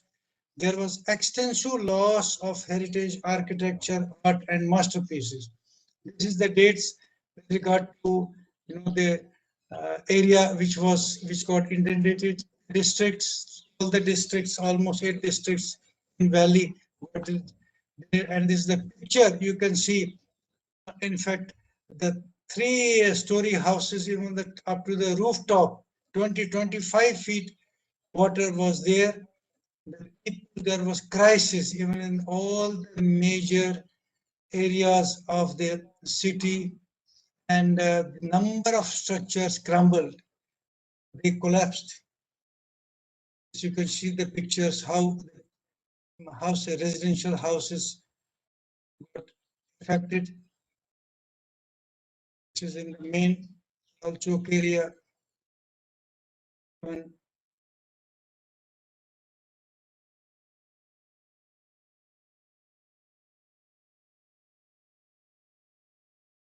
nothing, you see the movement of vehicles, it became impossible. All the important, this is the one of the important convention centers. You can see the condition, what happened to the important convention centers. This is the famous, what you call Lal Chowk area. And there was widespread destruction all over, and vibrancy. There was the water was putrid, and epidemics were waiting to come. And all the important, this is an aerial picture of Civil Secretariat, High Court, Assembly Complex, and all the important areas completely submerged. The bridges got collapsed in many important places, cutting the lifeline even for the road, highways, flyovers, all offices got submerged. City center, business centers, there were no classrooms or books, even libraries. They were gone. Even banks, the important records, the pension payment orders, pension books in the banks got completely destroyed. And business center, main critical infrastructure, hospitals suffered. Well, with the hospitals which were well equipped, completely got ruined. Major 6 hospitals were completely non-functional, and immediate loss of even in the healthcare, because the equipment was more than 6,000, almost approximately 6,000 crores, and floods wash away apple crop of more than 1,000 crores. Besides Kashmir floods devastation parallel to Katrina, which some people had even documented in the in some of the journals. Listen, the losses were colossal. More than 350,000 structures got lost, which was, in fact, which they have seen that more than 100 years, more than 6.5 lakh hectares of land got affected. What we were talking about, the animals, more than 10,000 animals yielding milk, and besides 33,000 sheep and goat got perished in the flood. Tourism infrastructure got lost with the loss of more than 5,000 crores, and crops, there was loss because it was the season where when you have the crops, rice and everything, there was a lot of loss even in the horticulture sector, where more than about 1,600 crores got lost. Many NGOs came, like MSF came, Save the Children, Action Aid, ICRC, Handicap International, they operated. Hundreds of relief camps were set in. And besides the NDRF, Army, Central Police Force, and number of people came for the help, and community kitchens and shelters were organized. And the reason why this happened, unfortunately, in our country, more than 55% of the uh, country's population are going to be urbanized by 2030, and it's expected that 60 to 75% by 2050. And all future growth would be in towns, and which is going to create a big challenge. Similarly, what happened to this Kashmir floods was land use issue, unplanned growth, housing. They were not, they had, when we talk about the housing structure, they were not resilient. They were old, filling up of the important, there was a water channel, and which was filled up, which was connecting river with lake, Dal Lake.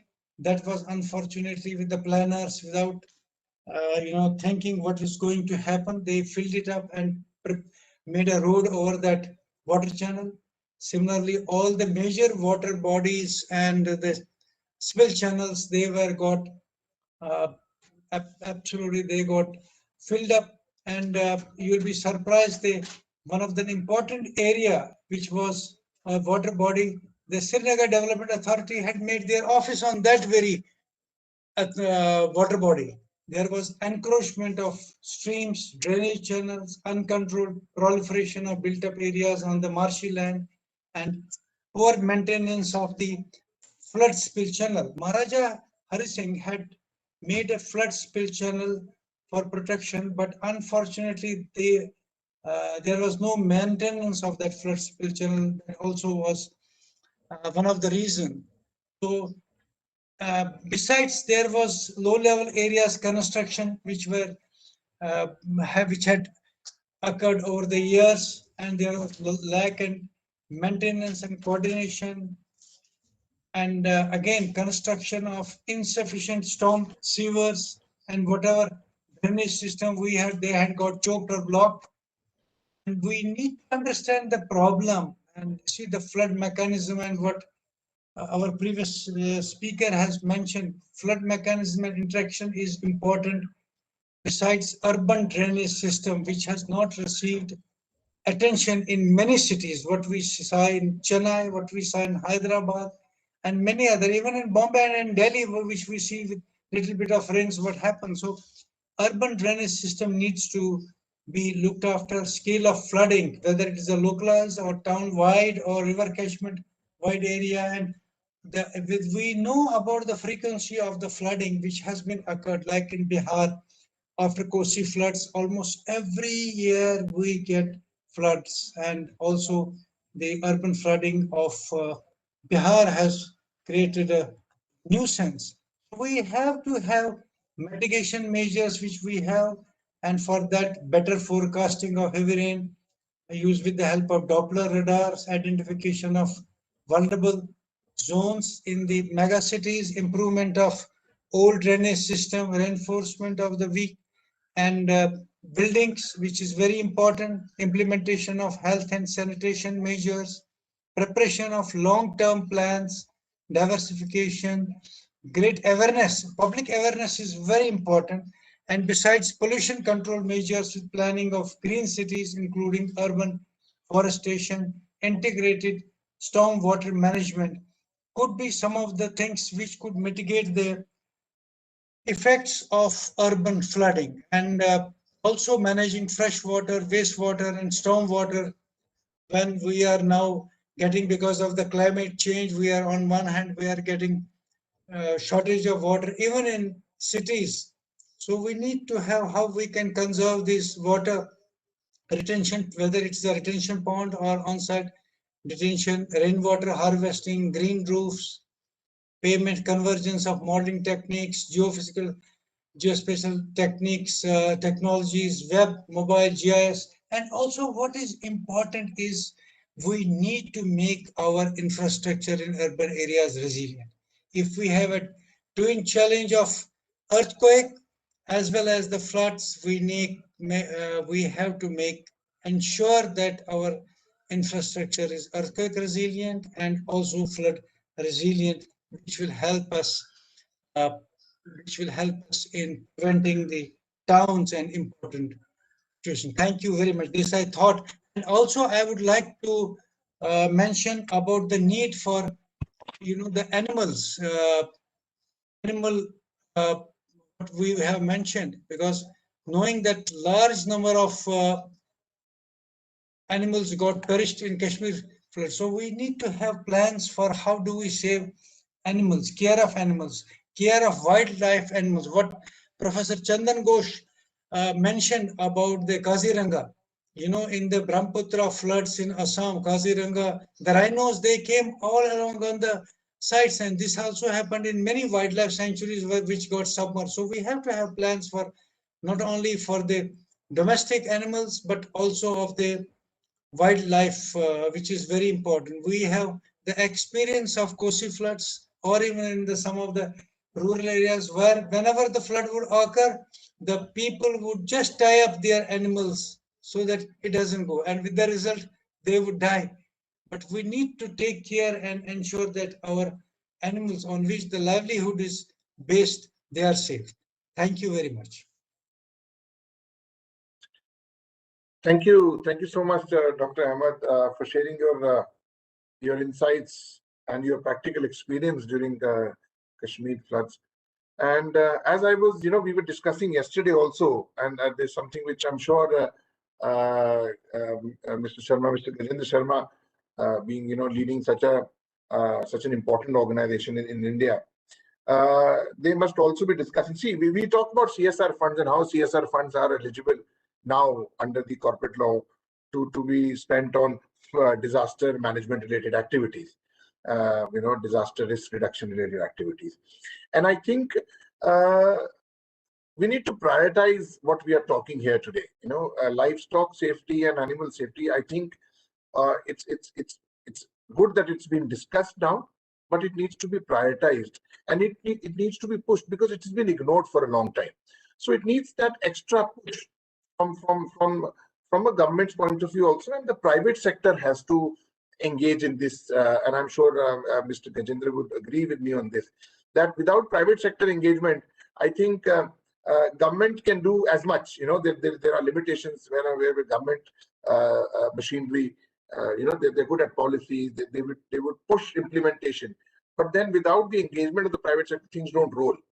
And I think part of this CSR fund, when it qualifies for so many different categories, I think animal safety and livestock safety, it could be a different category even as we speak. But I think if it is not, then it should be mentioned as a different category, because CSR funds should be encouraged to spend specifically, to allocate funds for this very purpose. Your thoughts on this, Mr. Ganendra?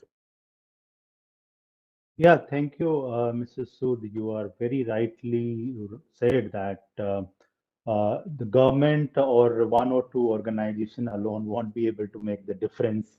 Looking at the size of the problem we are talking about. So it is so essential that the corporate and private sector certainly needs to play what role they can play. And there are, often the one of the thing which comes whenever you go for this discussion, that why we are not able to do the amount of work which we need to do to safeguard the animals, whether it is wildlife or livestock. And one constraint often comes is the resources. That how the resource allocation takes place is that first it goes to for people, and then there is very limited resources are available for animals. And I think that's an area where corporate sector can come forward and certainly help organizations like us and many other NGOs actually want to do something on ground to help animals. And when I say help can be done in multiple ways. And the solutions are actually not going to solve just one problem of helping animals during emergency situation, but they will also, some of these solutions will actually reduce a lot of wildlife conflict issues. So, just a small example I will share. Like in Kaziranga, when flood happens every year, uh, there is some animals die because of they get stuck in water or they have no access to food. But the majority of animals or die because they get out of the national park, try to save themselves. So some die due to accidents on road, some die in animal, the animal human conflict issues, and some actually get poached because they are more vulnerable in that situation. Absolutely, traffic report. So what I mean to say that if corporate and industry bodies come forward and if they have, if they I understand sometime a particular industry might have interest in what particular area. I think there are ways in which the various different projects can be developed as a solution and within that particular area. So if we are talking about Kaziranga or maybe any other national park you name, and there are various ways in which we can involve corporate, involve local community and the local government and work together in a holistic way to deal with this problem, which will not only help animals in emergency situation, but also protect wildlife, protect their habitat, and avoid possible human-animal conflicts in future, and certainly stop the illegal wildlife trade as well. Yeah, absolutely.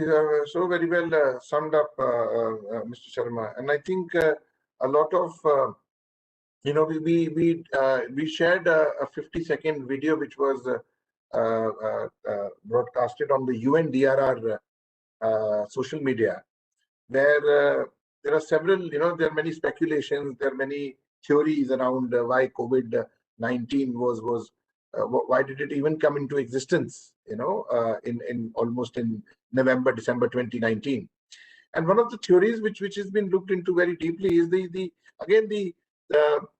wildlife and the human conflict. I would say, that balance has been disturbed, and I think that that video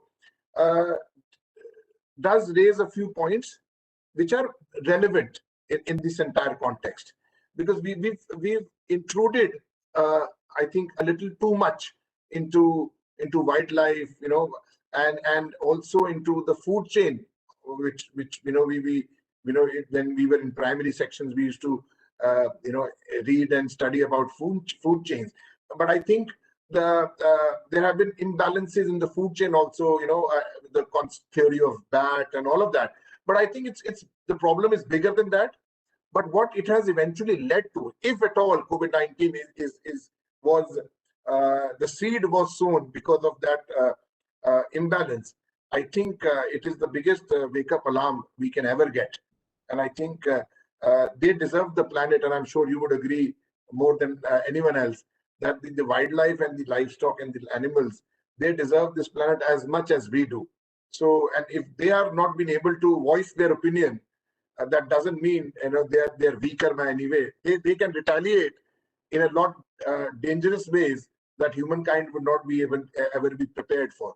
So I think living in as they say, we need to have more cordial relations with not amongst humans, but with all the stakeholders of the ecosystem, and where animals and wildlife play a very they are as important stakeholder as anyone else would be, or anyone else, I mean humans.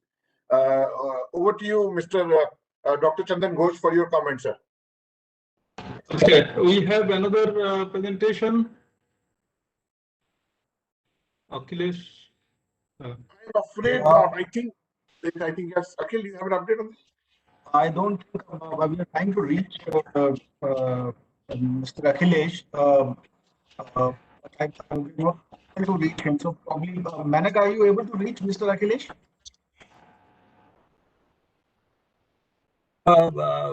I think I'm not able to reach him due to certain issues. I think he's not in a state to right now give the presentation. Okay. So yeah. Okay. Then I think we have 10 minutes, 10-15 minutes, we can say. So can I present, Ruvab, some of the things actually put up in the query as well in some slides? Yes, that was planned, sir. 10 minutes, I want to show some of the intervention which anyone can do. we are looking forward to it. I mean, I think that is the highlight of these 3 days.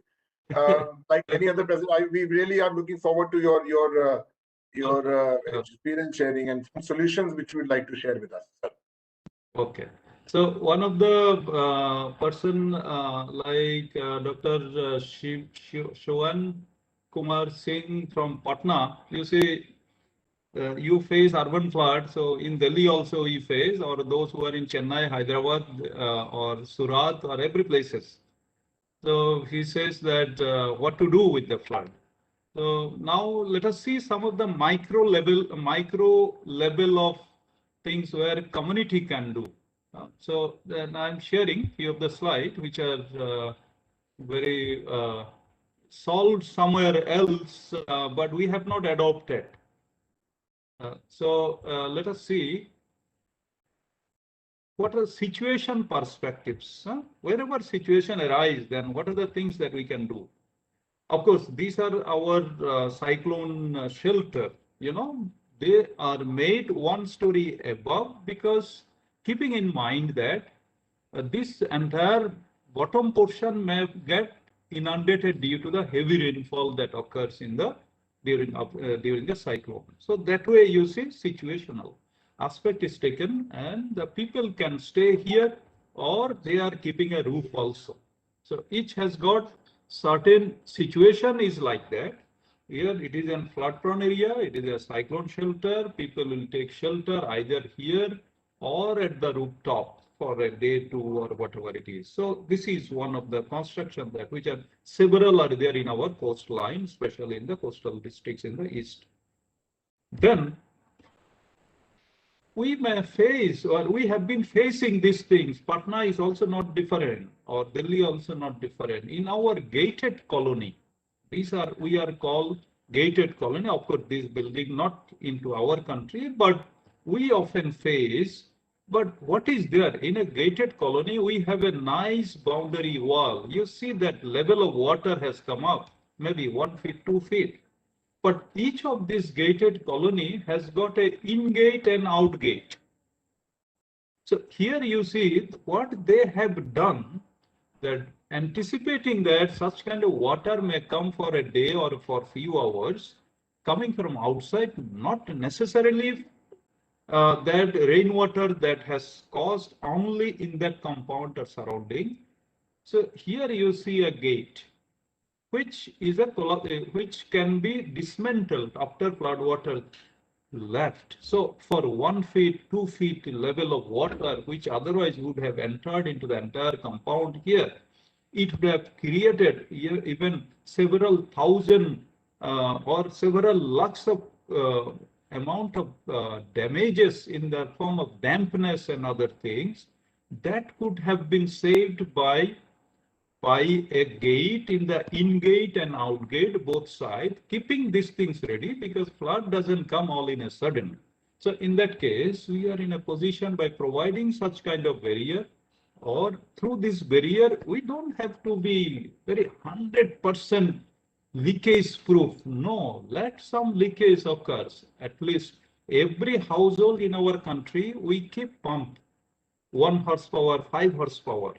One of the 5 horsepower is more than enough to keep alive, to keep functional inside the compound, and then whatever leakage is occurring here, just drain them out, assuming that that pump is will be having some power to generate. These days, solar pumps are also available. So these are one of the many methods where we can check ingress of flood water, ingress of extra water from outside into our gated compound, and then drain them out by using even household pumps, that which every household we are keeping, while municipal water that we carry to the top of our house.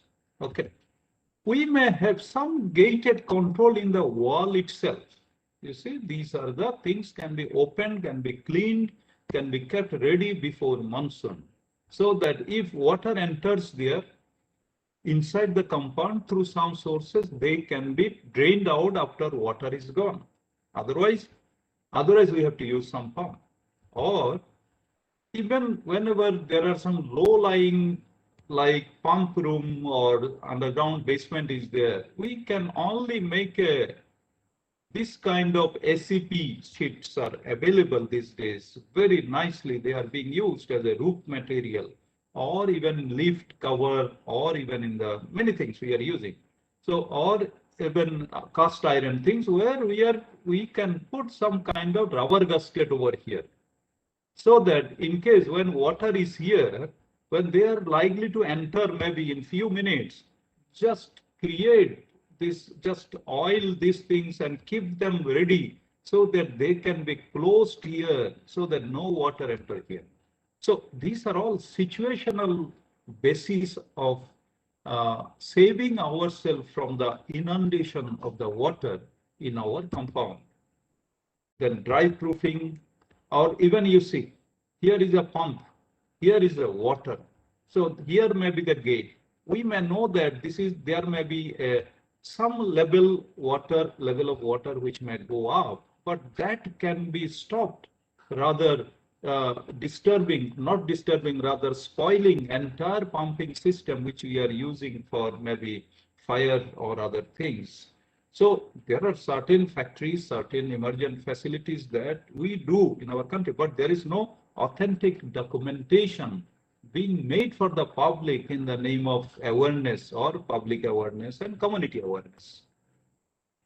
Like these are the facilities that which can allow controlled drainage out and drainage in of the storm water. Like if we go for the other, is the individual share of land area in India and how much water we get. Just if you know, the world, or on an average, we receive 1000 mm. In fact, in Delhi, we receive around 600 to 700 mm, which is near to a drought prone, not very high. But on an average, we receive so much of average rainfall, means 1 meter. But we receive in India as high as 15 meter also in Cherrapunji or Mausinram in Meghalaya. So we have all those extreme records. Rajasthan, 20 millimeter or even 30 millimeter, 50 millimeter, whatever it is. So 20 centimeter rather. So water demand, if we say 100 liter per day per person, which is of course even it is less, but international standard even much more. It is more than 200. But if we say 100 liter per day for average India, for 365 days, round it to 400 days, round it to 400 days. So it becomes 365 into 36500, rather we can say 40,000. And so when it is 40,000, 1,000 liter is equivalent to 1 meter cube. Means 40 meter cube, 40 meter cube means 1,000 liter maybe syntax or whatever tank of water we can use or we get, especially every person perhaps. Our geographical area, we know so many lakh, so many million kilometers square, and if we make all this calculation, then on an average that we have 2,500 square meter for each one of us. So if we say 1 meter of rainfall is there, so it becomes 2,500 meter cube. Our requirement is 40 meter cube. So which you can see, we are getting almost 60 times of water. But only thing is that management that we have to do. So let me show quickly some of those management, what is to be done. Coastal area, we can save in this manner for several years. We don't need all those armor blocks and other things. It is only geosynthetics that they are being used. It is on geotube. This is being filled up with all over dredged material here itself.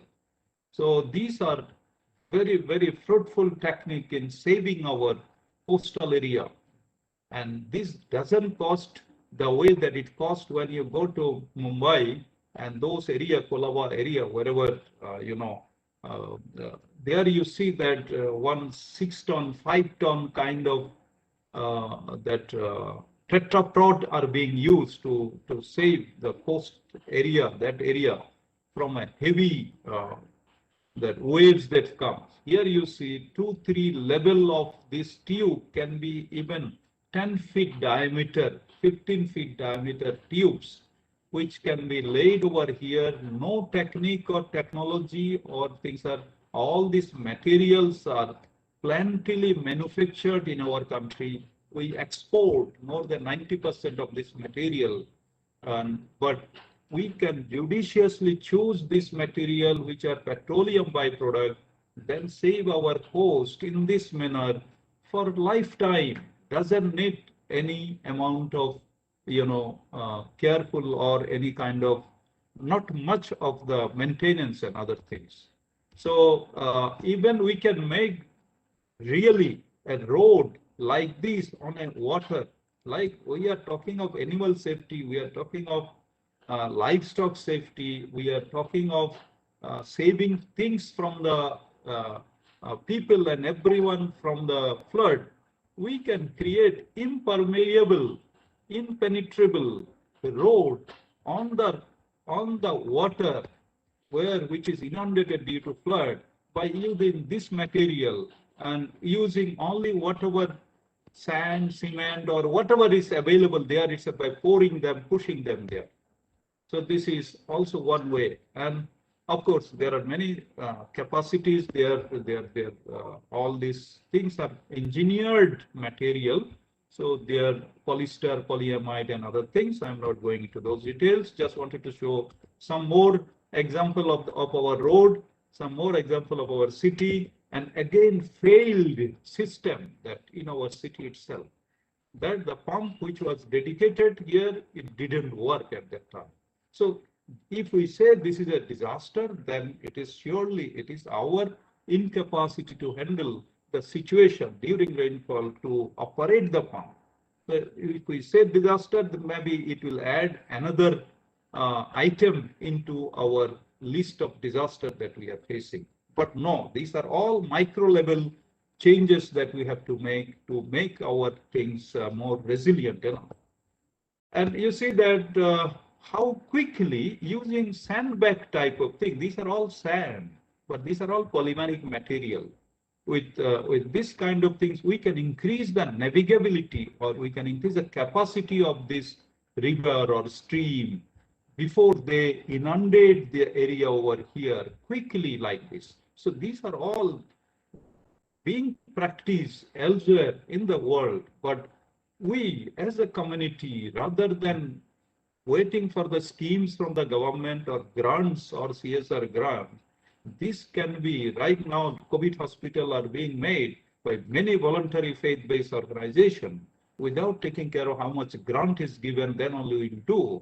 So here comes the community spirit where these things can be done local people. When we get 2 days, 3 days of warning for cyclone or flood, at that time, we can prepare ourselves to contain our facility safe before by increasing the capacity of carrying capacity rather of the flow or flowing stream beside our city or in our village or wherever it is. Here, no water will enter here through this. So here we can make 1 feet, 2 feet more. You see, this kind of things. And also another example is our facility or whatever you see, the multi-story building. We cannot raise this building. Of course, there are some techniques are there. We can raise our buildings, especially in our cities or nearby, wherever highway has gone up, so building has remained, and so they can carry by some very, very, very wonderful way, jacking the building up. But that situation is different. Here, water has arrived from some other places, and only a retaining wall is there. And only we have to take care of that minimum amount of leakage will be there so that we don't have to stop all the operations, whatever is going over here. And if we want to stop or shift this hospital or abandon all our activity, there will be a colossal loss only for this level. But if we just make it these as a resilient measure, this wall, and then we can keep this water not passing through, at least we can keep this working space over here undisturbed. These are some of the things that resilient measures has to come not from a guidebook, not from a research lab. It has to come to the situational basis where every people who are living in this area or in the village or in the city, they have some good sense of this kind of work which they can, those senses, wisdom can be utilized with, again, I'm saying community spirit. Here, only thing that we have lot of Asian paints, waterproofing paints, roof treatment paints, and there are so many paints are available which are waterproofing agents are available.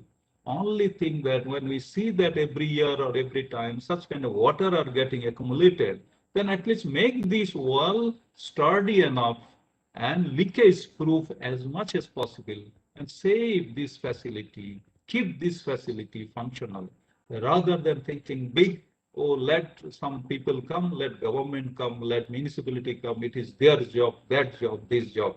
Let us stop all these nonsense things, of course. So we can generate our, capital, rather human capital, and their wisdom to work to make our city or our urban flooded area that may be a proof like this. Something like this, we can see a lot of scenario like this, but I want to show that this is in France. You already know that what has happened in 2018. If we say that, oh, that kind of European country also facing such kind of problem, then, oh, yeah, we are in India. No, this is not the way. They have faced, they have learned, they have adopted, they have changed. We also change, we also take certain resilient measures. Like in Germany, you can see this river, Oder River, Solent, from the tributaries in the neighboring Poland, where heavy floods have caused at least 15 deaths, 15 only. But here you see their national leader, of course, now she is no more in that capacity. See that the kind of measures that they have taken to stop 2 meter high, 2 meter means 6-7 feet high water, not ravaging this area, rather putting this kind of makeshift barrier to stop water passing through this. So these are all, it cannot be done again through a planning. It cannot be done. It is to be done on a situation that they have to have, rather than criticizing Poland why they have released water. So we have to shed off those kind of things from our mindset, and actively we have to participate in making our city resilient. You see how water can be diverted through some of the material that which are available, or how even this is of course example in Japan, the stormwater management, how porous concrete, porous pavements are there, so that water, instead of, you see our roads, they just flooded whenever there is a rainfall, but here porous pavements are there, they take it there, they filter it, and this is reserved as a gold, because rainwater is a gold item for us. They preserve it and they use it. Tokyo is the best example for this. We can store water wherever we are in our facility by providing such kind of things. Of course, a lot of energy, lot of measures have been taken, a lot of guideline has come up to make rainwater harvesting a robust harvesting, where first we go for how much money is giving allocated, 5 lakh, 7 lakh, 10 lakh, 20 lakh. But think of storing water. Rainwater harvesting is storing water. How many lakhs are required? When I say that these are the material which are plenty available, for this much material, you don't have to spend even 1,000 rupees. material cost and making these balloon kind of things and create such kind of storing facility overground in the private compound or in the roof, wherever you want. Or this is already shown, these are the pond we have been making, and lots of things are there which we can have 100% saving of the water that which otherwise percolate through, but we can save them like this. Or we can save our water in this manner. Of course, we can save our water through not sandbag. These are all kind of bags that which doesn't percolate water through them. Like we can save water, or we can stop water coming into this compound by putting this thing quickly, fixing these things. Or we can fix the water. We can save our facility like this. These are all taken example from outside. So we are yet to get ourselves acclimatized with such kind of measures that locally we can do rather than waiting for the news bulletin or warning to come to our own mobile phone or in our TV camera or anything. These are all stopgap measures immediately can be done by floating or by putting water into this kind of balloon that which are again available in our country to create artificial. You see, we can make a road over here by stopping water, and the road becomes functional rather than inundation. So we can keep things functional by putting such kind of tubes filled up with water or sand or something like that. So anyway, and create flexible water storage.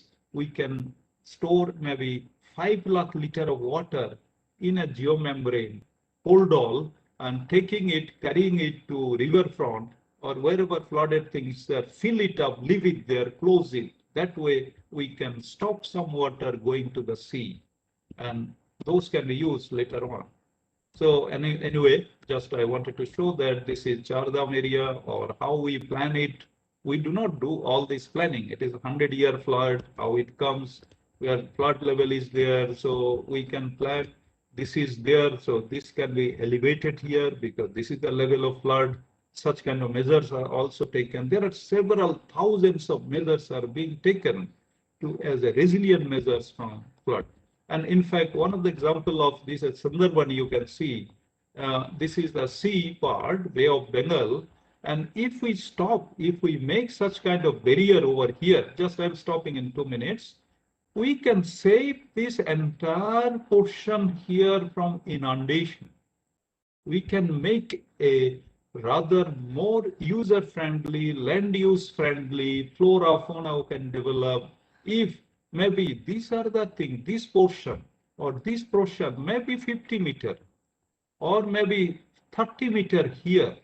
If we make such kind of dams that which is being shown over here, like this kind of bund, which are locally available material, embankment kind of things, and then we can have a good control of the flora, fauna, and the kind of tidal waves that which are disturbing, which are taking the life. And here by creating some kind of control bond over there. So anyway, this I wanted to show that the lake in Kerala that where they have made a bond over here so that it is making separate this Arabian Sea.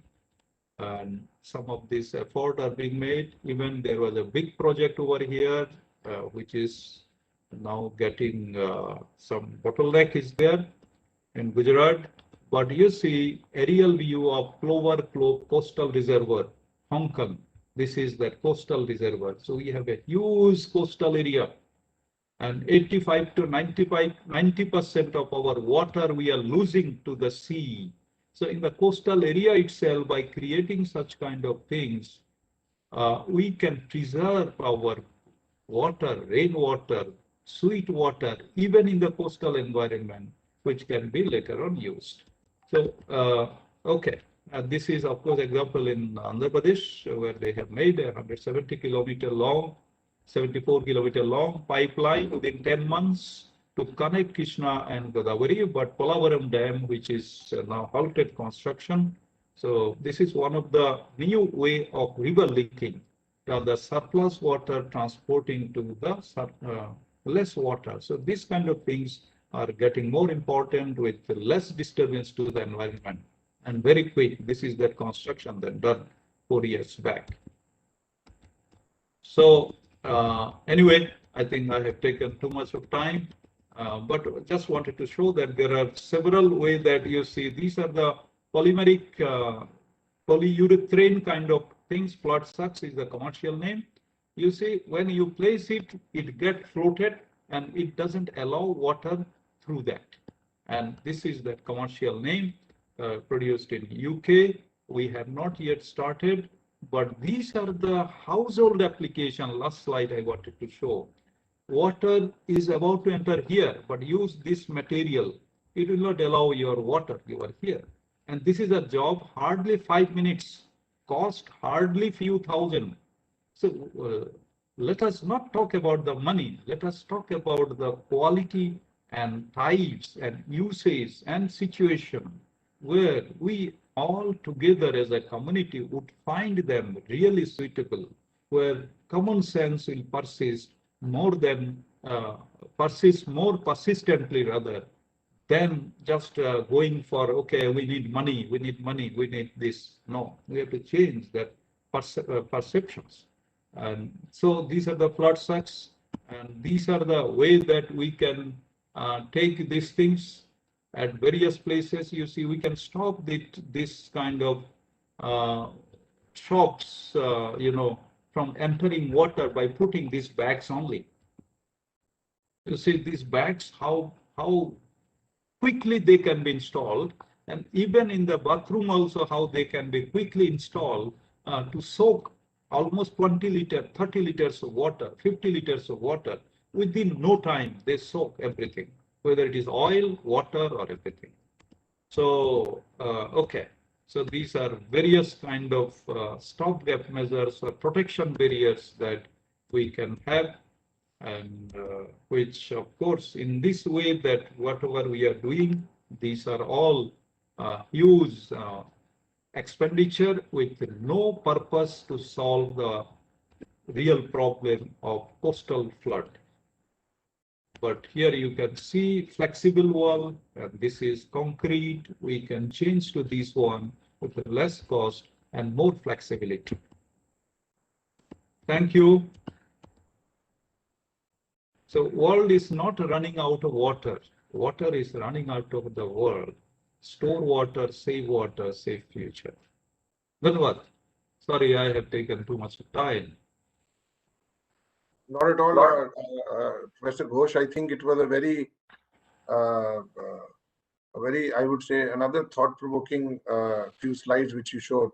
And I think it couldn't have been a better end to what we've been trying to achieve in the past 3 days. Urban resilient infrastructure, and you shared some very, very practical, very feasible solutions which have been implemented globally with a lot of ease, and they are very, I would say, pocket friendly for the government.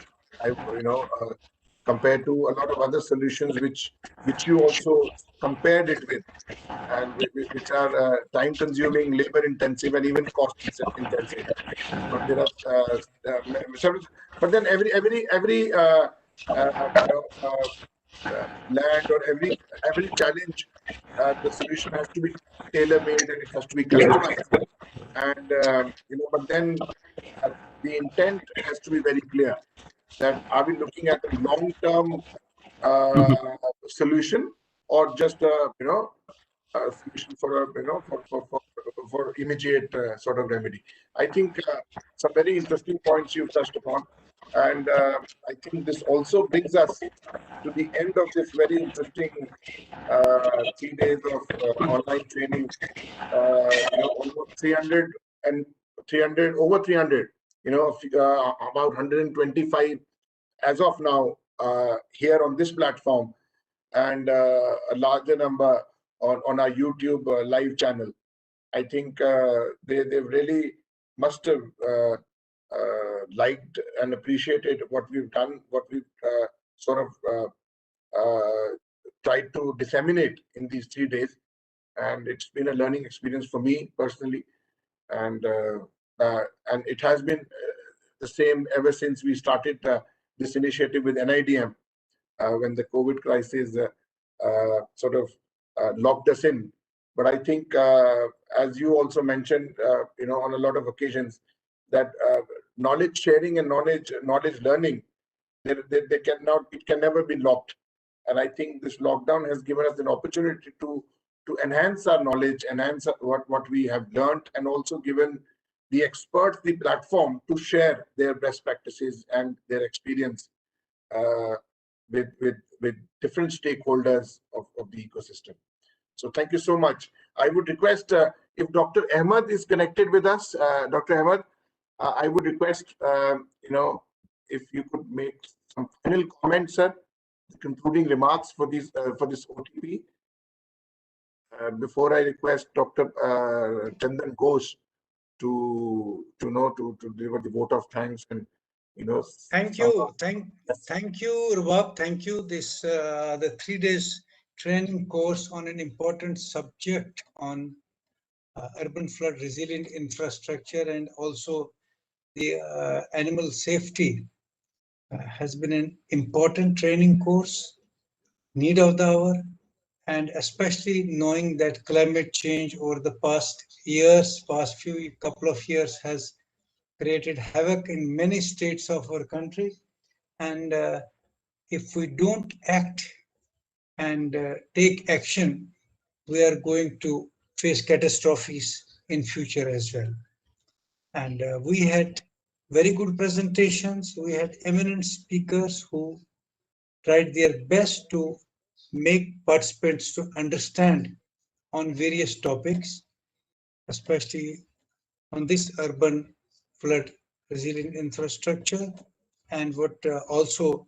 Gajinder mentioned about the animal safety, which we have neglected in the past, and over the last few years we have now been working, which is very important, knowing what happened in Assam, what was mentioned even by Chandanji also, and your concern as well as, and because the rural areas, the livelihood mostly depends on our animals. It is interlinked. So we need to take care of our animals and have plans for keeping our animals safe during emergencies and disasters. And what is important is how best we make our infrastructure and especially the critical infrastructure safe in our urban areas, where a lot of infrastructure development is going on in both in urban and rural areas. But we have to ensure that our infrastructure coming up is resilient both for earthquake as well as for floods, whether in rural areas or in urban areas or for urban flood. I'm sure the participants learned, and you are going to share the, I think the PPTs also. And I must compliment you. Organizing these webinars is not an easy thing. Bob, I must congratulate and compliment you along with your team of Akhil, Mainek, Varun, and others for coordinating with NIDM with Professor Chandan Ghosh, who has always been a front runner in having such initiatives, and his passion is that we need to improve the capacity, especially in infrastructure. I know him for a long, and he has a passion and commitment that we have to do something to improve our infrastructure. I must thank both of you, and I must compliment you again for your commitment for organizing such webinars. And I must also appreciate our participants who have listened to our worthy and eminent speakers for the last 3 days on this important subject. I wish you all the best. Thank you very much. Thank you so much, Dr. Ahmed, for those very encouraging and motivating remarks. I think it's been an absolute teamwork coming and the leadership also from General Bhardwaj and yourself, Dr. Ahmed, under the CIDM board. I think it has been throughout very active, and leadership of General M.K. Bindal, the NIDM, and of course some great minds in the disaster management of this disaster management fraternity like Dr. Ghosh. I think we've been very fortunate to have him back in NIDM after his 1-year tenure at IIT Jammu. So I think it's been going great, and I think we'll continue working with equal passion, and we'll as we learn working with Dr. Ghosh and how to execute better. And I think the sort of resources and the connects which Dr. Ghosh has in this entire ecosystem of DRR, I think the list of speakers we have is for these 3 days is a testimony of the sort of good work he's done and the sort of good contacts he's made. We have Gajendra Sharma with us, Hari Prasad ji was with us today, and Akhilesh ji couldn't make it, but I'm sure next time around he would be there as well. And some great speakers over the past 2 days. It couldn't have been a better setup, and I'm sure the participants must be really happy, and we encourage them to share their feedback also with us. That's what we do as a process, which helps us to improve in future such initiatives. So we encourage all participants to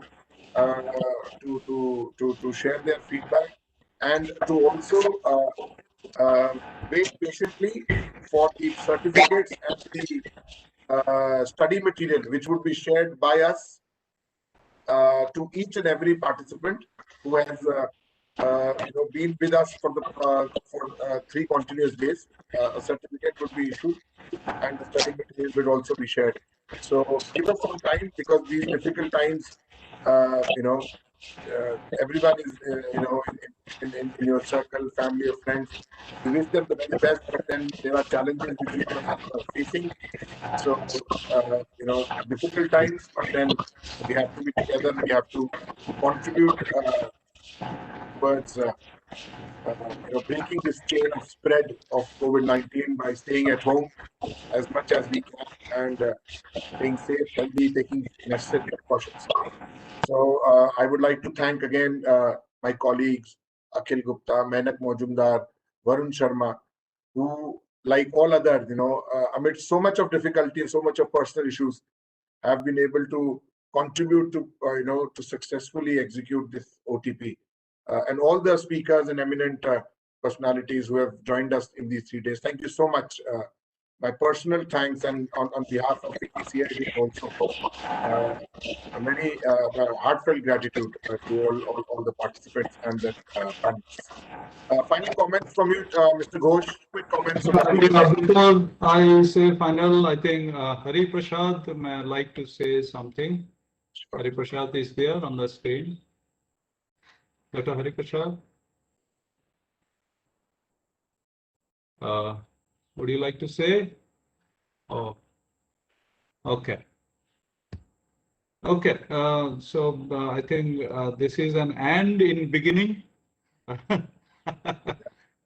This is a formal and, but it is again a beginning of many things that we have shared, our experts from various personality, rather, they are an institution in themselves, that whatever they have shared through this online platform, and our participants, like time to time, what I was seeing that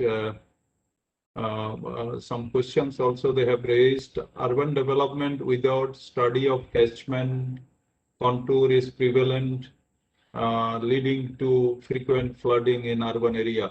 And I think by now, with the experts presentation that you had, and also the 1R CSR funds available for DRR is enough to compensate the losses due to disaster. And what are the other ways of getting funding? Probably in my just brief speech, I made a little sarcastic remarks that why we should always towards go to the funds when things can be done.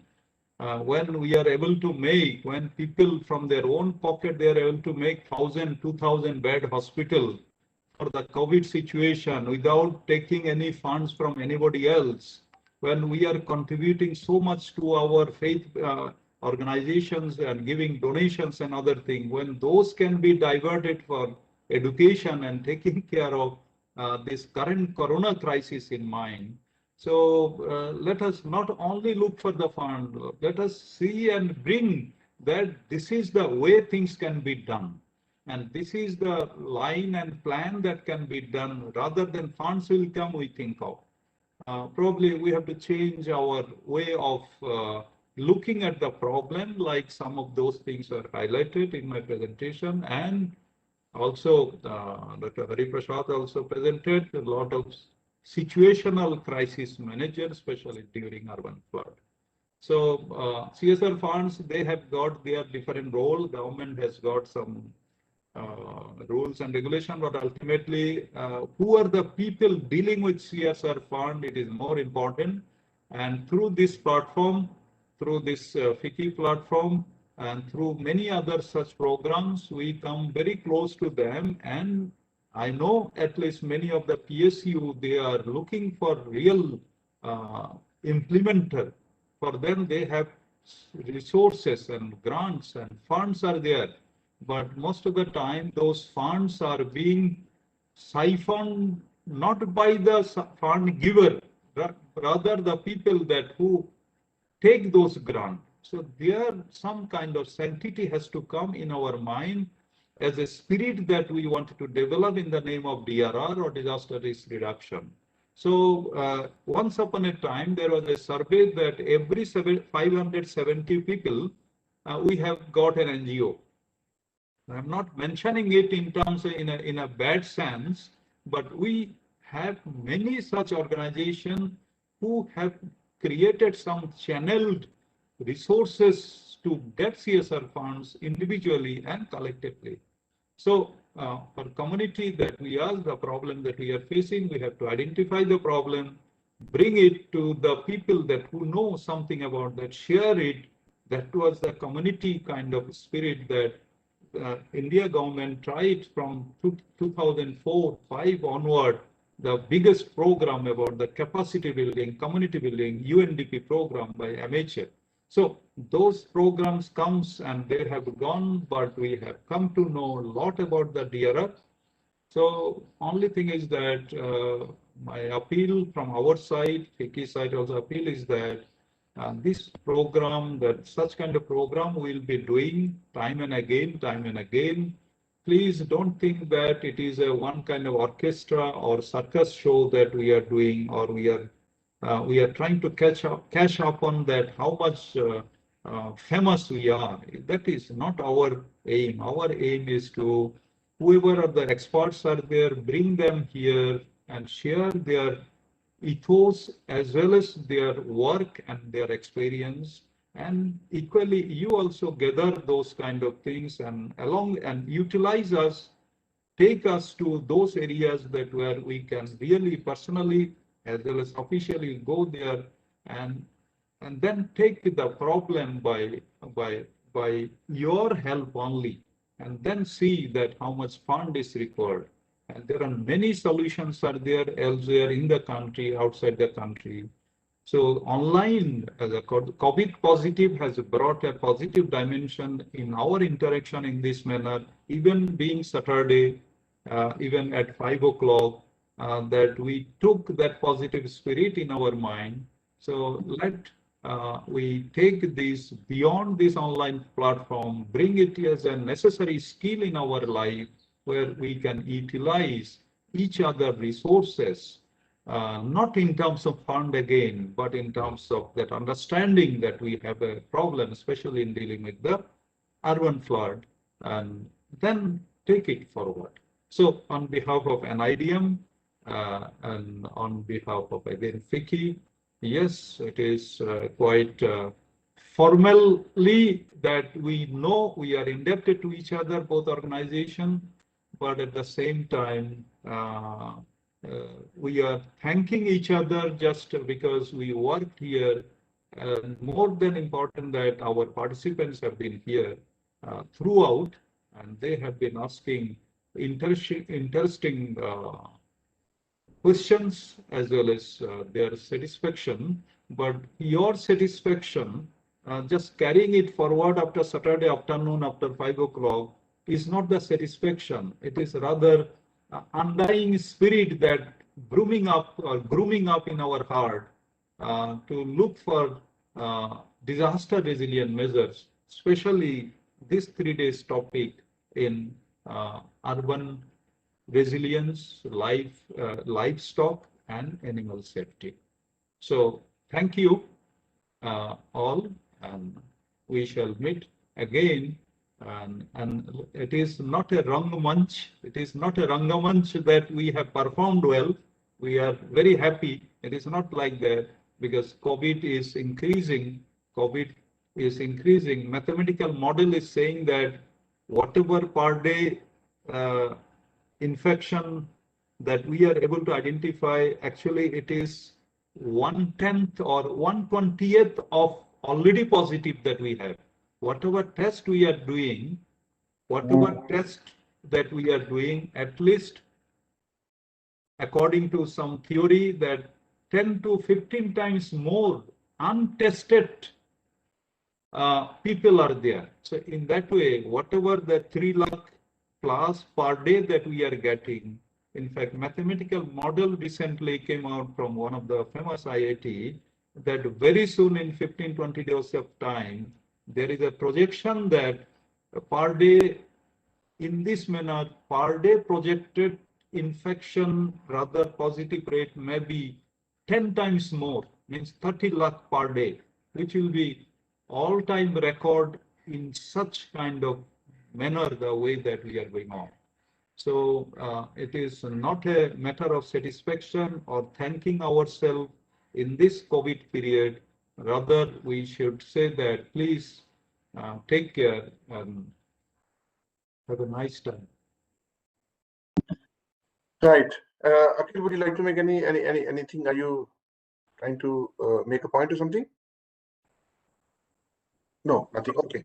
I think on that note, we can end before with an announcement that we meet on the Monday for another the 9th online training program with NIDM. Starts on Monday, which is the 26th 3-day program. So all of those information regarding related to that OTP are on the NIDM training. Akhil, all of that is posted, right? So it's there on the NIDM portal. Yes, the entire information is posted on the NIDM portal, and we'll also be sending reminders. Yeah. Reminders. Okay, wonderful. Okay, thank you. Thank you. Can you share that YouTube link in this for our audience? Yes. We will do that, Dr. Ghosh. Yeah. Okay. Right, Dr. Ahmed, thank you so much. Thank you, Gajendra. Thank you so much for being with us. Thank you, Rubab. Thank you. Bye-bye. Thank you so much, sir. Dr. Ahmed. Thank you, Akhil. Thank you. Bye-bye. Hari Prasad, yes. Thank you, sir. Thank you, sir. Thank you for your time. Thank you. Thank you, Dr. Ghosh. Bye-bye. Yeah. Stay safe, stay healthy. We'll speak offline. Thank you. Bye-bye.